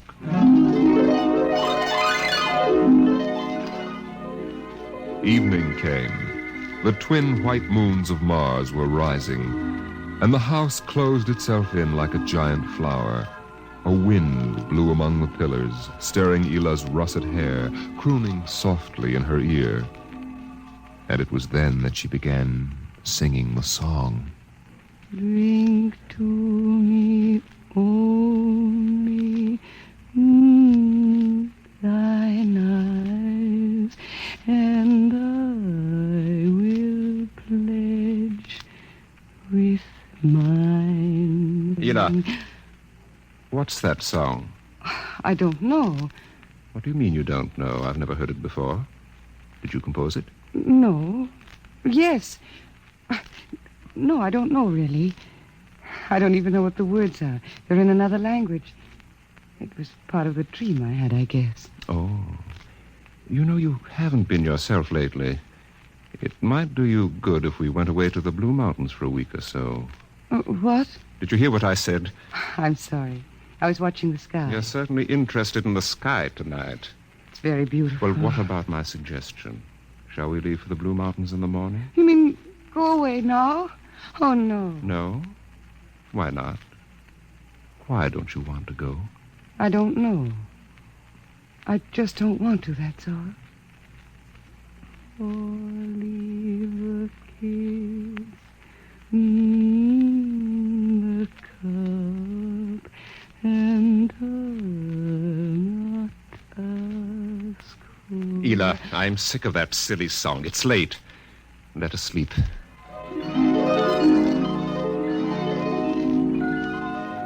From the crystal walls poured a soft carpeting of mist to support Ela where she lay down to sleep.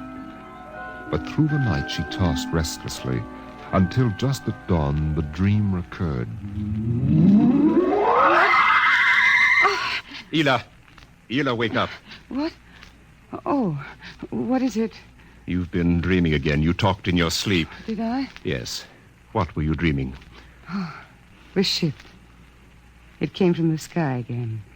And the tall man stepped out and talked with me, telling me little jokes and laughing. What else happened? And then this Captain York...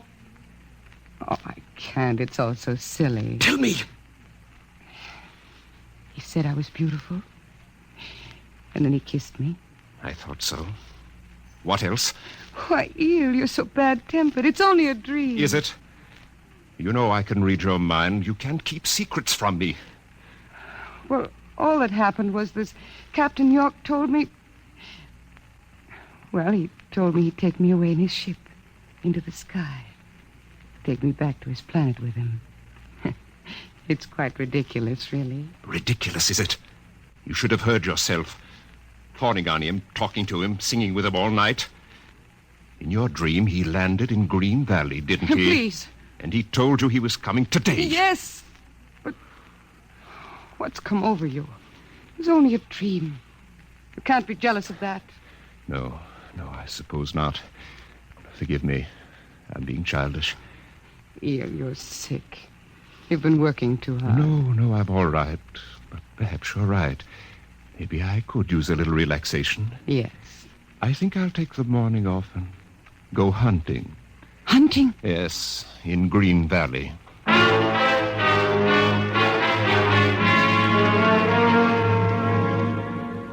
Numbly, she watched him go to a closet and draw forth an evil-looking weapon. And then her husband was gone, walking toward Green Valley. And Ela waited, watching the sky for an unknown thing, trembling with a nameless fear. And then it happened. A whirring, rushing sound. The warmth as of a giant fire passing in the air. The gleam of metal in the sky. He's come. It's true. The dream is true. The rocket vanished over the hill. The sky was empty again. And trembling, Ela waited again, looking toward Green Valley and seeing nothing. Listening for sounds and hearing nothing. Until a shot sounded, very sharply, the sound of the evil weapon. Oh, no. No. Her body jerked with the sound, and she wanted to scream and never stop screaming. For now she knew the dream could never come true. There was nothing left but the song, the strange and fine and beautiful song. Drink to me only with thine eye, and I will pledge with mine. Or leave a kiss within the cup.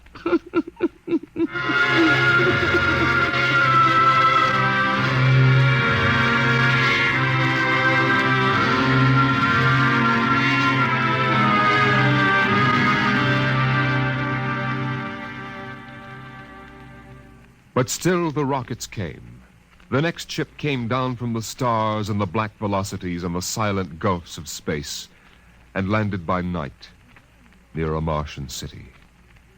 The men made their way to the outer rim of the dreaming city, and then Jeff Spender went in to reconnoiter while the others watched and waited for something to stir in the haunted city, some gray form to rise, some voice to break the unearthly stillness. Where were the people? Where were the Martians? Nothing stirred to disturb the silence until... Halt! Who goes there? Don't shoot! Hold it, Parker. Let's Spender and his party. They're coming back. Captain Wilder! Over here! Well, Captain, we've searched the city. People were living here last week. People? Martians. Where are they now? Dead. Dead? What did they die of? You won't believe it, Captain. Chicken pox. Good Lord, no. Yes. No resistance to an Earth disease, I guess. So the other rocket did get through to Mars. It looks like it, Captain. God only knows what the Martians did to them. But at least we know what they did to the Martians. You mean they're all dead? Yes. This planet is through. Hey, you hear that, guys? We're safe. Break out a bottle, Cookie. Let's have a drink to celebrate. Stop it, Parkhill. Put down that bottle. What's eating you, Spender? The planet's ours now. We got to christen it, don't we? I christen thee the city of... I christen... Hey, Park Hill City. Park Hill, I warned you. All right, Spender, that's enough. That'll cost you a $50 fine. Cookie, McClure, take care of Parkhill. Spender, you come with me.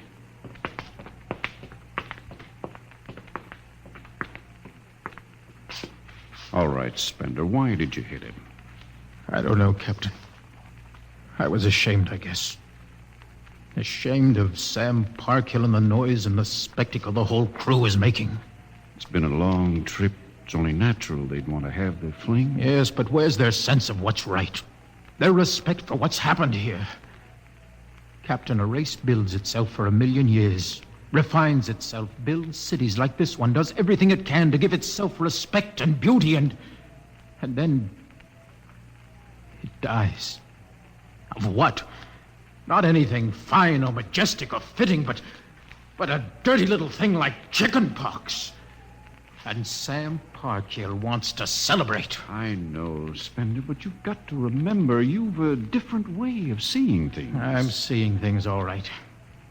I'm seeing what we'll do to Mars. We'll rip it up, rip the skin off, ruin it the way we've ruined our own planet. Captain, look at the city. It may be the last time you'll ever see it this way. Beautiful in the moonlight, isn't it? Yes. There's a poem by Byron that describes it, and how the Martians would feel tonight, if there were any of them left to feel. So we'll go no more a-roving so late into the night, though the heart be still as loving and the moon be still as bright. For the sword outwears its sheath, and the soul wears out the breast, and the heart must pause to breathe, and love itself must rest. Though the night was made for loving and the day returns too soon, yet we'll go no more a-roving by the light of the moon. Without a word, the Earthmen stood and looked at the city. The bottle lay shattered at Sam Parkhill's feet, and the sour stench of liquor filled the cool air. The men of Earth had come to Mars.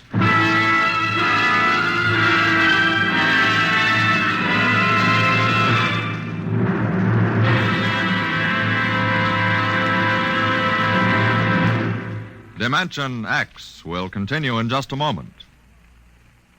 It's National Wheaties Week. Yes, the week when everybody tries Wheaties, even an orchestra leader. And here he comes from behind the scenes in radio to help celebrate National Wheaties Week, Mr. Von Dexter.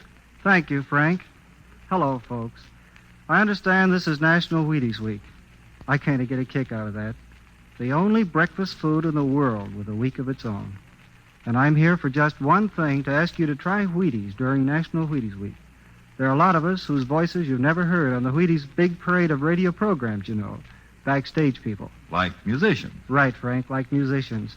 We'd get great pleasure from knowing you like these programs well enough to buy a box of Wheaties tomorrow. Wheaties are good. They're nice to eat. I like them. I think you will. Try them once during National Wheaties Week. Will you do that? Vaughn, I think the folks will. Good. Thank you. Good night.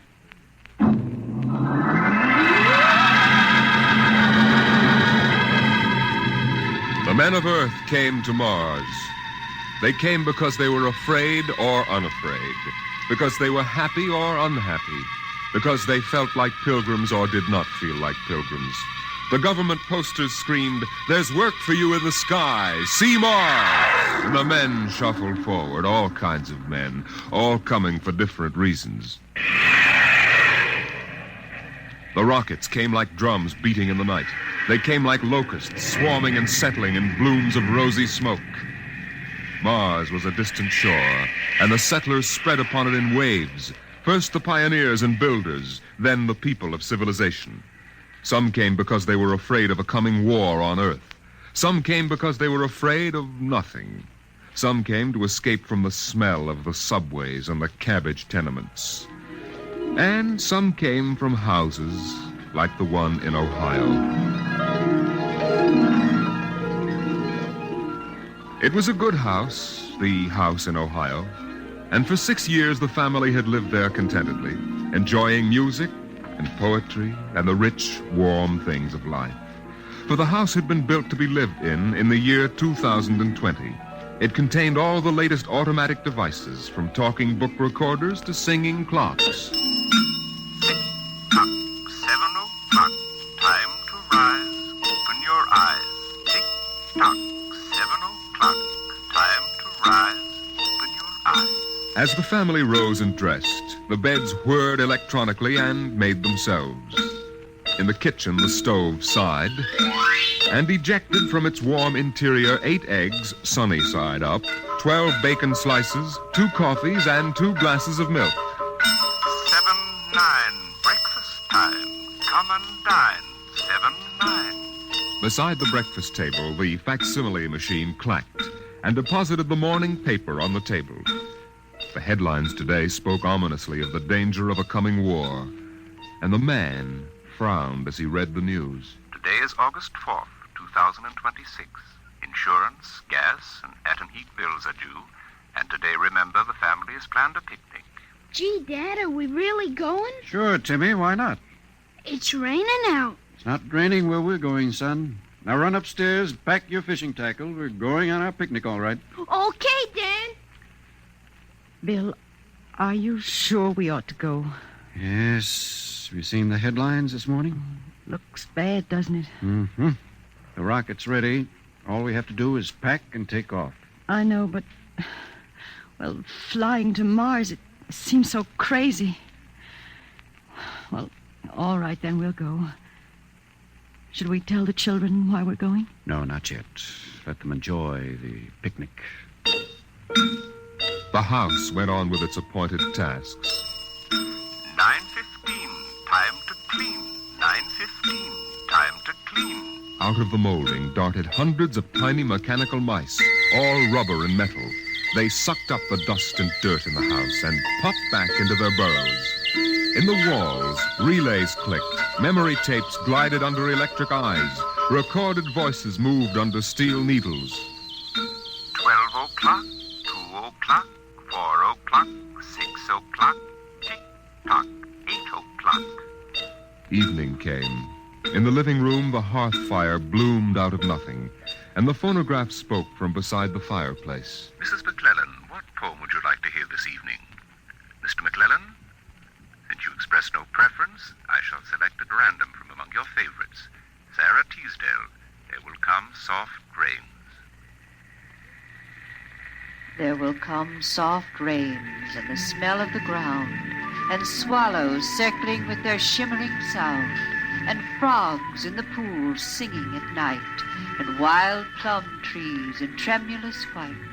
Robins will wear their feathery fire, whistling their whims on a low fence wire, and not one will know of war, not one will care at last when it is done. Not one would mind, neither bird nor tree, if mankind perished utterly, and spring herself, when she woke at dawn, would scarcely know that we were gone. The phonograph finished the poem, but there was no one there to hear, for the family had gone to Mars.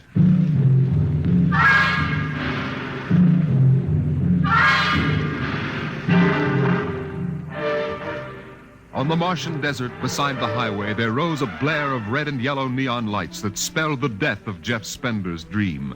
Sam's hot dog stand was what the sign read, and Sam, of course, was the same Sam Parkhill who had fought with Spender years before. 10,000 rockets were reported leaving soon for Mars, with 100,000 hungry customers, and Sam wanted to be ready for them. Hey, look up there, Elmer. Hmm? See that green star up there? That's Earth. Good old wonderful Earth. Makes you feel almost reverent, don't it? Yeah. Send me you're hungry and you're starved. Something. That's a poem I learned at school. Come on, Earth, send me your rockets. Here's Sam Parkhill with the only hot dog stand on Mars. Sam, what if the rockets don't come? What if there's a war on Earth? Don't worry, they're coming all right. Ain't nothing gonna happen to spoil my plans, baby. I figured it all out. Sam! Hey, Sam, look up there! Earth! Well, what? Oh, no. It's catching fire. It's burning. No, that can't be Earth. Elmer, they can't do this to me. I got all our money invested in this place. Go ahead, Sam. Switch on more lights. Turn up the music. Get the hot dogs on the fire. There'll be another batch of customers coming along in about 100 million years. Oh, no, it couldn't be. What a swell spot for a hot dog stand. Let you in on a little secret, Sam. This looks like it's going to be an off-season.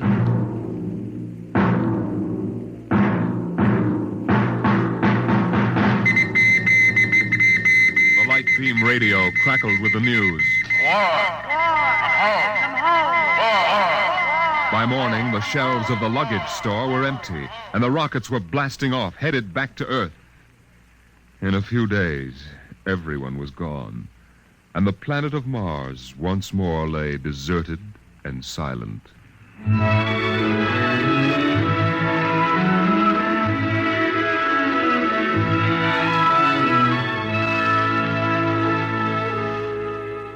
then, after all the rest had gone, one last rocket landed on Mars.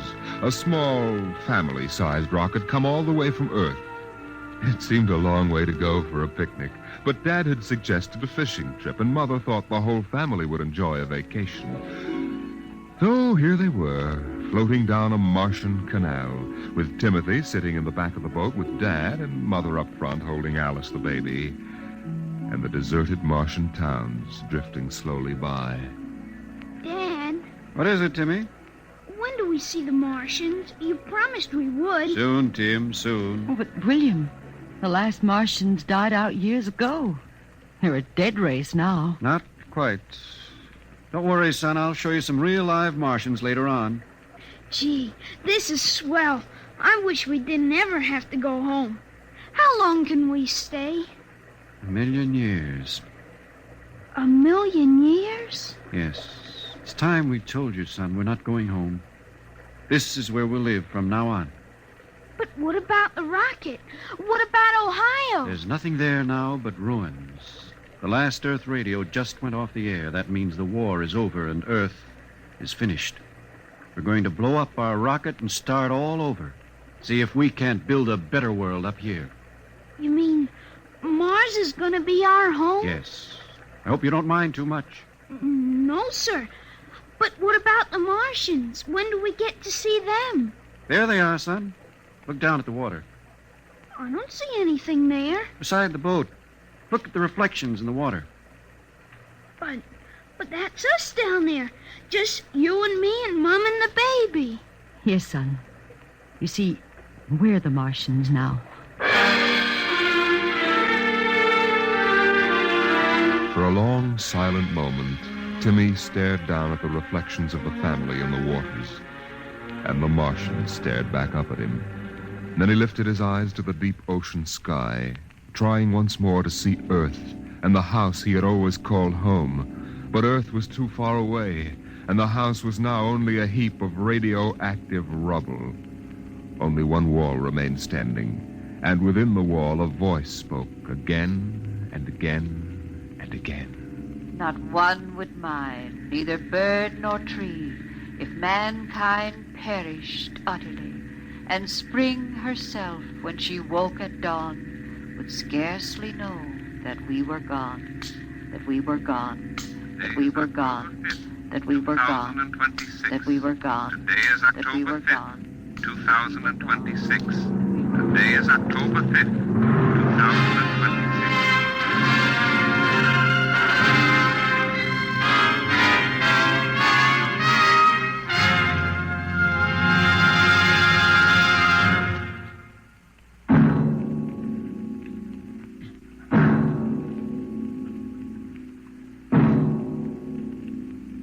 You have just heard The Martian Chronicles, a dramatization of highlights from the new novel by Ray Bradbury. Your narrator was Norman Rose, and featured in the cast were Inga Adams, Roger DeKoven, and Donald Buca. Music by Albert Berman, engineer Bill Chambers. Dimension X is produced by Van Woodward and directed by Jack Cuney. In a moment, we'll tell you about next week's show. And now, here is your Wheaties man, Frank Martin. Go out and get the Wheaties. It's National Wheaties Week. Yep, this is the week everybody's trying Wheaties. See yourself how Wheaties at 7 can help at 11. A better breakfast beginning with Wheaties can help make a wonderful difference because there's a whole kernel of wheat in every Wheaties flake. So eat happy, work happy. Wheaties, breakfast of champions. Get yours. Get yours. It's National Wheaties Week. Next week, the strange and chilling story of the parade. The parade that suddenly turned into a funeral procession for the world of tomorrow. The world of... Dimension X.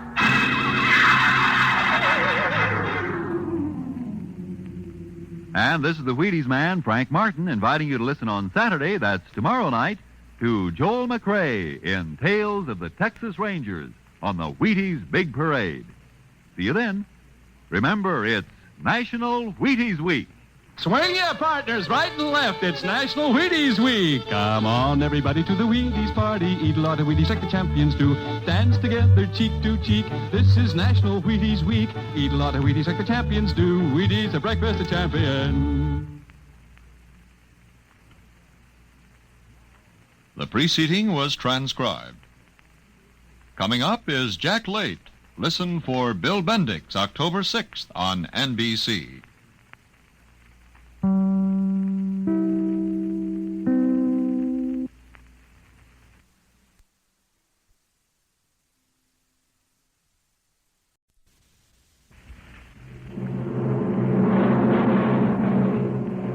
Adventures in time and space, transcribed in future tense.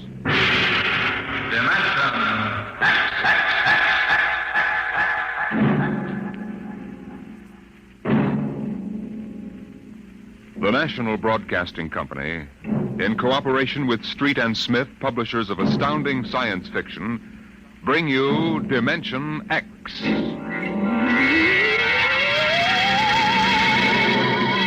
The civilization of the galaxy spread across 200 million worlds. The black void of space swarmed with the ships of the Empire.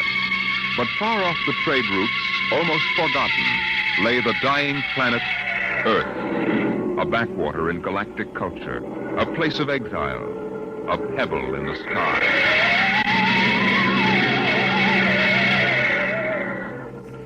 I landed on Earth, on the one spot which I would have called civilized. A patch along the desolate heights of the Himalayas that surrounded the palace of the imperial governor of Earth. Dr. Bell Avedon of Sirius Sector.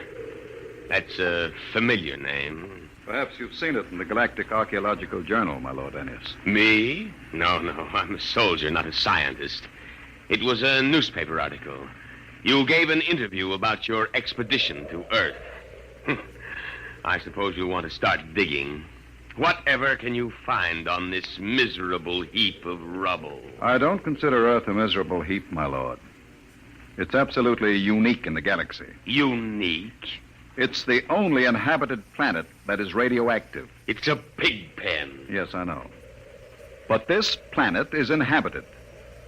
Biologists have proven that on a radioactive world, high forms of life cannot develop. High forms? The rest of the galaxy hates the Earthmen, and they return it with interest. I don't think you understand. I'm not intolerant of anyone, and that even includes Earthmen. My theory is that life on Earth originated before it was radioactive. There's a story like that in the Earth lore of the ancients. I know, I've read it. Oh? I wouldn't admit that here if I were you, Dr. Avedon. It's forbidden for outsiders to read it. The Earthmen get pretty violent about their religion. Do you mean the imperial police power here is defective? It is in case of sacrilege. Well, now, what do you actually want to prove? That man originated in prehistoric times on Earth before space travel and spread to the other planets. What? Are you seriously suggesting that at one time Earth was the only inhabited planet and that man descended from Earthmen? There's a chance it might be so. You'll change your mind when you see them, Doctor. I'm not an anti-terrestrial, but as far as I can see, they're lazy and ignorant and generally inferior to us. I'm as liberal as the next man, but it's a fact. Once an Earthman, always an Earthman.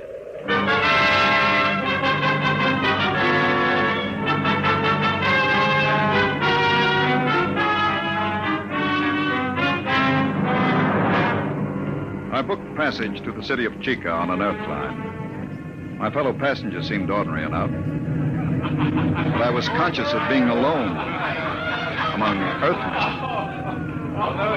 I beg your pardon. Could you tell me what's going on there? Sure. You see that couple? They've been married 40 years. It's their anniversary. Yes, sir. 40 years.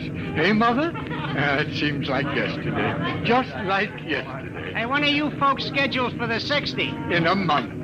16th of November. Well, I hope you have a nice day for it. My father reached his 60 in a pouring rain. Kept complaining we were getting soaked. So I told him, what are you complaining about, Dad? I've got to come back. Now, this 60 they're talking about, are they referring to their 60th birthday? Sure. That's when they put you away. Euthanasia. It's a custom. Can't have people living on. Eats up all the food. That's right, isn't it, Pop? Yes, sir. Mother's coming with me when I reach the 60. She's not due for a couple of months, but she thinks we might as well go together. Yeah, that's the spirit. There's many a man living past the 60. Sneaks, stealing the food from the next generation. A guy should go when it's his time. Yes, but suppose It's only fair to... Hey, where are you from? I beg your pardon? Asking all them questions. Yes. Who are you? A spy? Where are you from? I'm Bel Abaddon from Baron, Sirius Sector. Oh, an outsider, huh? Come on, we'll go forward. Did you hear that, Mother? An outsider.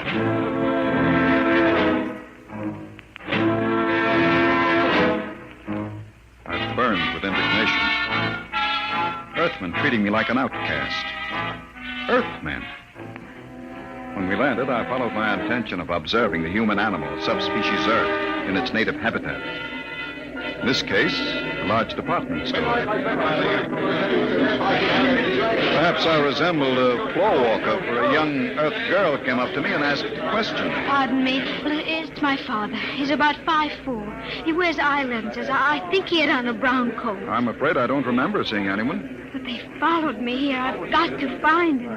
Are you in trouble, miss? No. No, it's nothing, really. I'm sorry I bothered you. Attention. Attention, please. What's that? All patrons of the store will kindly leave by the 5th Street exit. This store is being evacuated for radiation fever quarantine. What's all this about? They're after me. It isn't really radiation fever at all. Who's after you? How am I going to get out of here? They'll be checking registration cards at the door. Haven't you got one? Yes, but it has my name on it. I don't know what to do. Come on. But you don't even know me. I don't know anybody here. But you're an interesting species. Person. This way. Show your own card. Come on. Step along. Next. Next. Wait a minute. Pull the check. Yes, sir. Stand right there. Look here, officer. Are you with her? Yes, but you'd better find out who I am. Later. Stand over there. Next. Come on. What is it now? The Imperials. Are you afraid of them? Of course. Don't worry about the outsiders, Miss Scheck. I'll handle them. Oh, no, don't try anything. Don't talk to them at all. Just do what they say. Don't even look at them. We'll see. Here they are. All right, now. You, guard. Yes, sir? I'm Lieutenant Cloudy, Imperial Garrison. Who's got the fever? If it please your honor. Not so close, idiot. You might be infected. I'll take over. You, Earthy. What's your name? Speak up, squaw. Paula Scheck, sir. Your registration papers? Here you are, sir. Thank you. All right, now. Pick them up. Go on. Say, look here now. What did you say, Earthy? If you please, sir. This man has nothing to do with me. I never saw him before. What did you say? I don't like the way you treat women. And I'd advise you to improve your manners. And where have you been brought up, Earthy? Here's lesson number 1. Why, you... My arm! Let go! Sergeant, Neuronic whip! Oh, no, no! Yes, sir.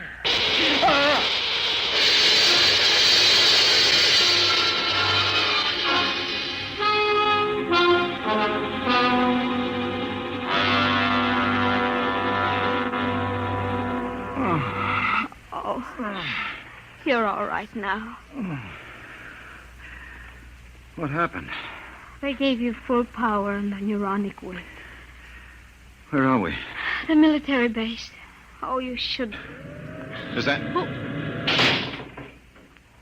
Well, Dr. Abaddon, we seem to have had an unpleasant contretemps in this city this afternoon. Unpleasant? I should put it stronger, Colonel.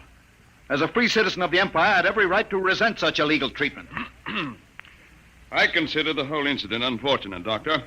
Don't you think it would be best to forget the whole matter? I think not.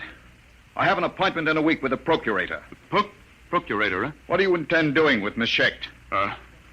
What would you suggest, sir? I had... Free her immediately. And offer her your apologies. Of course. If the young lady will accept my sincere regrets, I will give the order for your release immediately.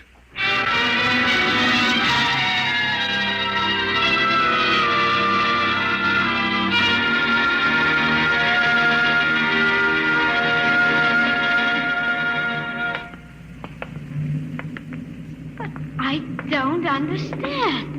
They just turned us loose. Of course. You must be very important. I never heard of the outsiders being that polite to an Earthman before. I'm not an Earthman, Paula. What? I'm an archaeologist from the outside. Oh. Well, then you stood up to the soldiers because you knew it was safe all along. And I thought... Oh, I should have known. Paula, does my not being an Earthman make me any different from 5 minutes ago? You might have told me, sir. If you don't mind, don't call me sir.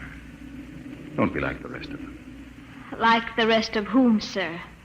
The rest of the disgusting animals that live on Earth? Please, Paula. If you'll excuse me, sir, I must leave. Oh, wait. Paula, listen to me, Paula.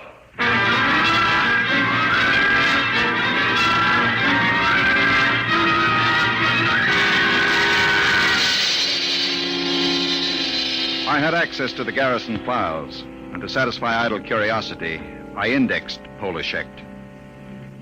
Her father was a Dr. Mikhail Schecht, biologist, and against his name was a black star with the notation, condemned in absentia. Charge, evading the 60. That was why she was afraid. So I sent a note asking her to meet me in the North Park after dark. Paula, over here. Dr. Avedon? Sit down. Oh, I want you to understand. I wouldn't have come except... I understand. I've seen your father's record. You know about it. I looked into it, Paula. There doesn't seem to be much that can be done about the 60. Oh, it isn't that. It's not for my father. It's for the whole galaxy. What is it? Earth is going to revolt. No. All of it? Oh, don't laugh at me. Hold her. The galaxy has a volume of several million cubic light years. It contains 200 million inhabited planets. Earth has a population of only 20 million. And no resources. What can Earth do? I don't know, Doctor, but my father does. He's told me that Earth knows a way by which it can wipe out all outside life and... Wait. Listen. Someone coming. Park Patrol. Quick, kiss me. Don't be stupid. Kiss me. They won't suspect anything. Oh, yes, of course.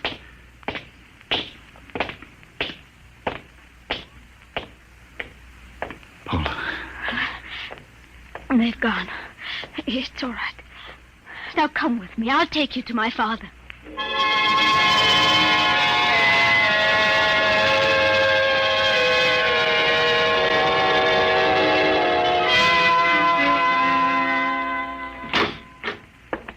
Dr. Avedon, this is a pleasure. I have read your articles in the journal. It is hard to get copies. Our neighbors don't care to trade with Earth. It's part of the nearly insoluble problem of anti-terrestrialism. No one seems to want a solution.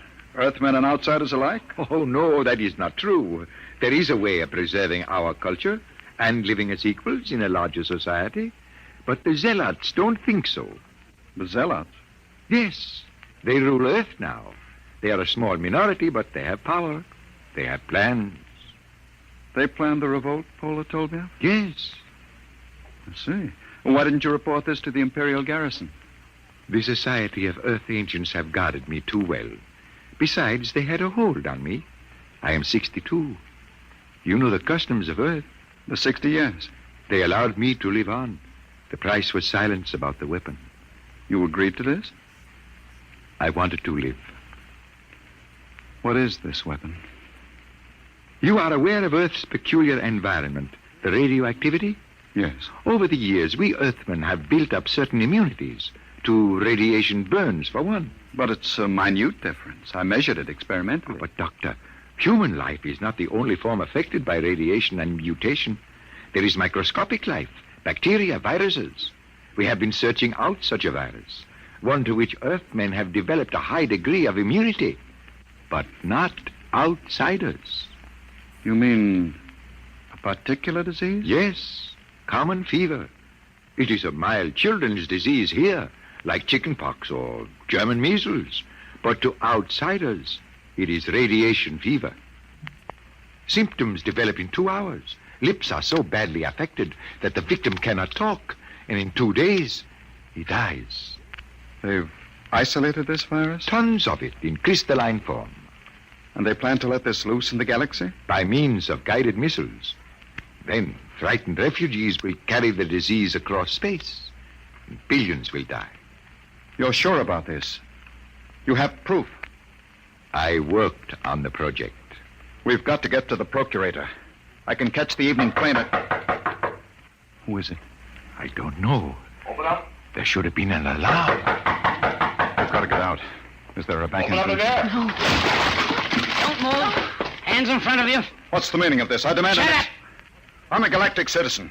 You've got no right to detain me without legal authority. I am an Earthman, but I think you'll find I am all the authority needed at this moment, Dr. Abadan. I am Balkus, the High Minister of Earth.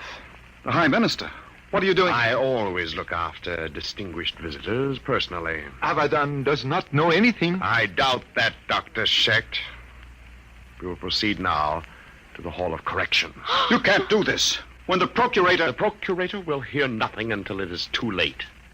The guided missiles will be fired tonight at 12.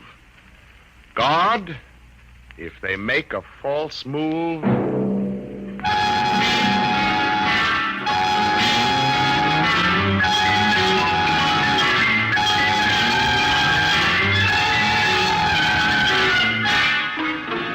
Keep them covered, guard. Right. Paula, can you scream?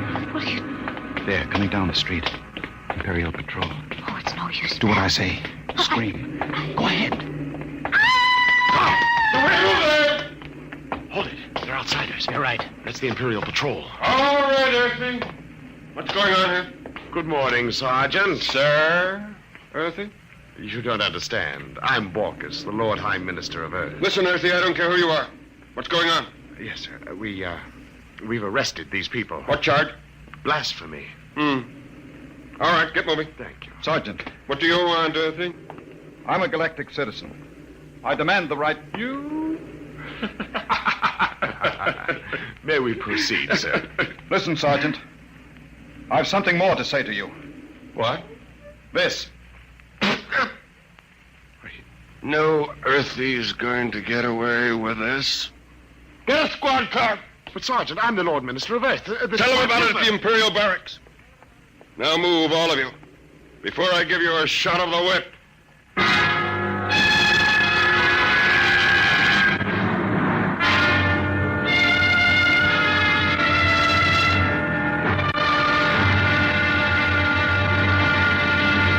I tell you I'm a citizen of the Empire. Listen. I can prove it. You'll get into a lot of trouble if you don't believe me. I'll admit no Earthy would dare spit in my face. It was the only way I could get to the garrison. I insist on seeing the officer of the day. I sent for him. You better have a good story. Attention! That easy. Which one of you claims he's a citizen of the Empire? I am. Bella, the one from the store. You, eh? The smart louse that broke my arm. Well, well, well. I've got to see the colonel, Lieutenant. Now, Dr. Abadan, I could hardly do that unless it's important. It is important. It's life and death for the galaxy. Mm-hmm. Come here. Closer. Oh, it's too bad I've got to save you for the colonel. What? He'll see you at 5:30, his orders. You knew all along. Sure. Come on, Earthy lover.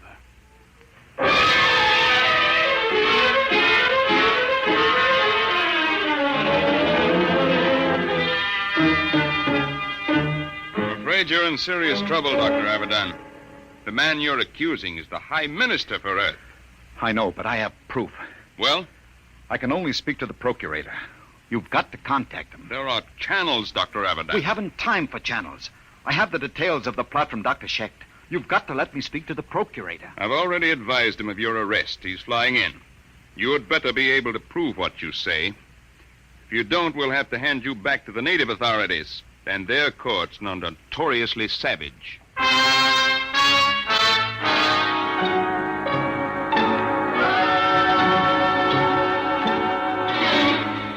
Well, Abadan, I've called you here with His Excellency, the High Minister for Earth.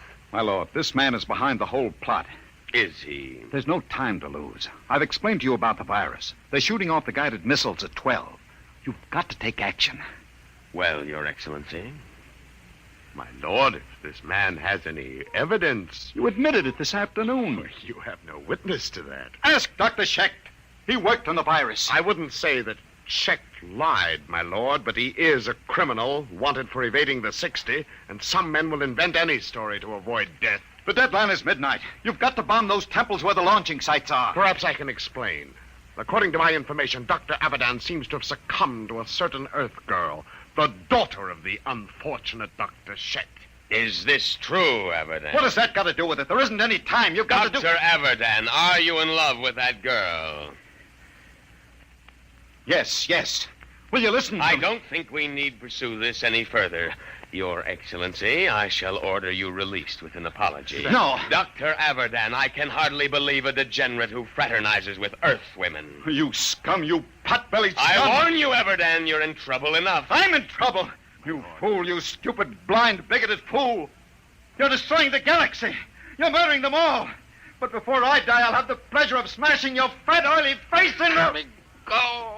Ah, get the whip.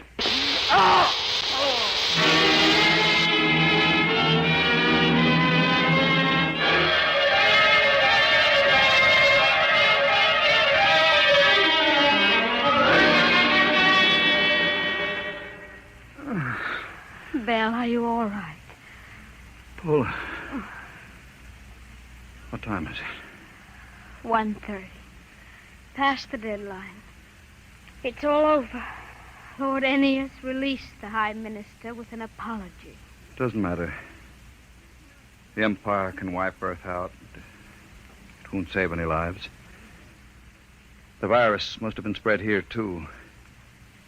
Earthmen are immune, but outsiders... Belle, you're an outsider.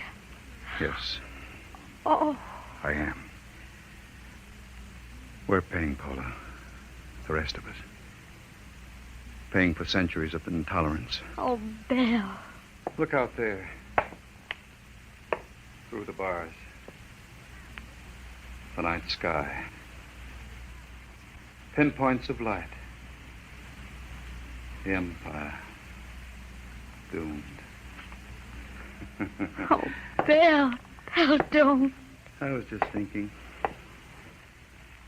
I came to Earth to prove a theory that man started here.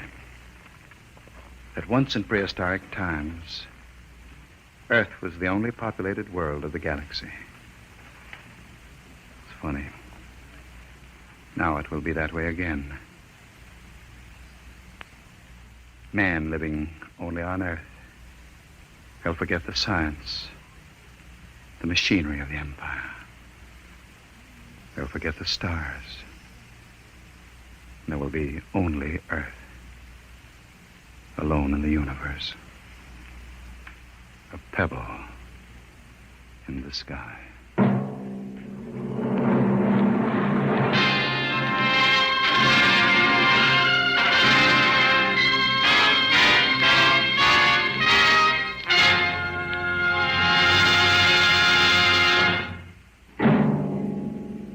The children of tomorrow will play with toys. But what will those toys be like? An ordinary clerk in an ordinary job finds a terrifying answer to that question next week as Dimension X brings you Child's Play. Dimension X is transcribed each week by the National Broadcasting Company in cooperation with Street and Smith, publishers of the magazine Astounding Science Fiction. Today, Dimension X has presented Pebble in the Sky, dramatized for radio by Ernest Kenoy. Featured in the cast were Santos Ortega as Abadan and Susan Douglas as Pola. Your host was Norman Rose. Music by Burt Berman. Dimension X is produced by William Welch and directed by Edward King.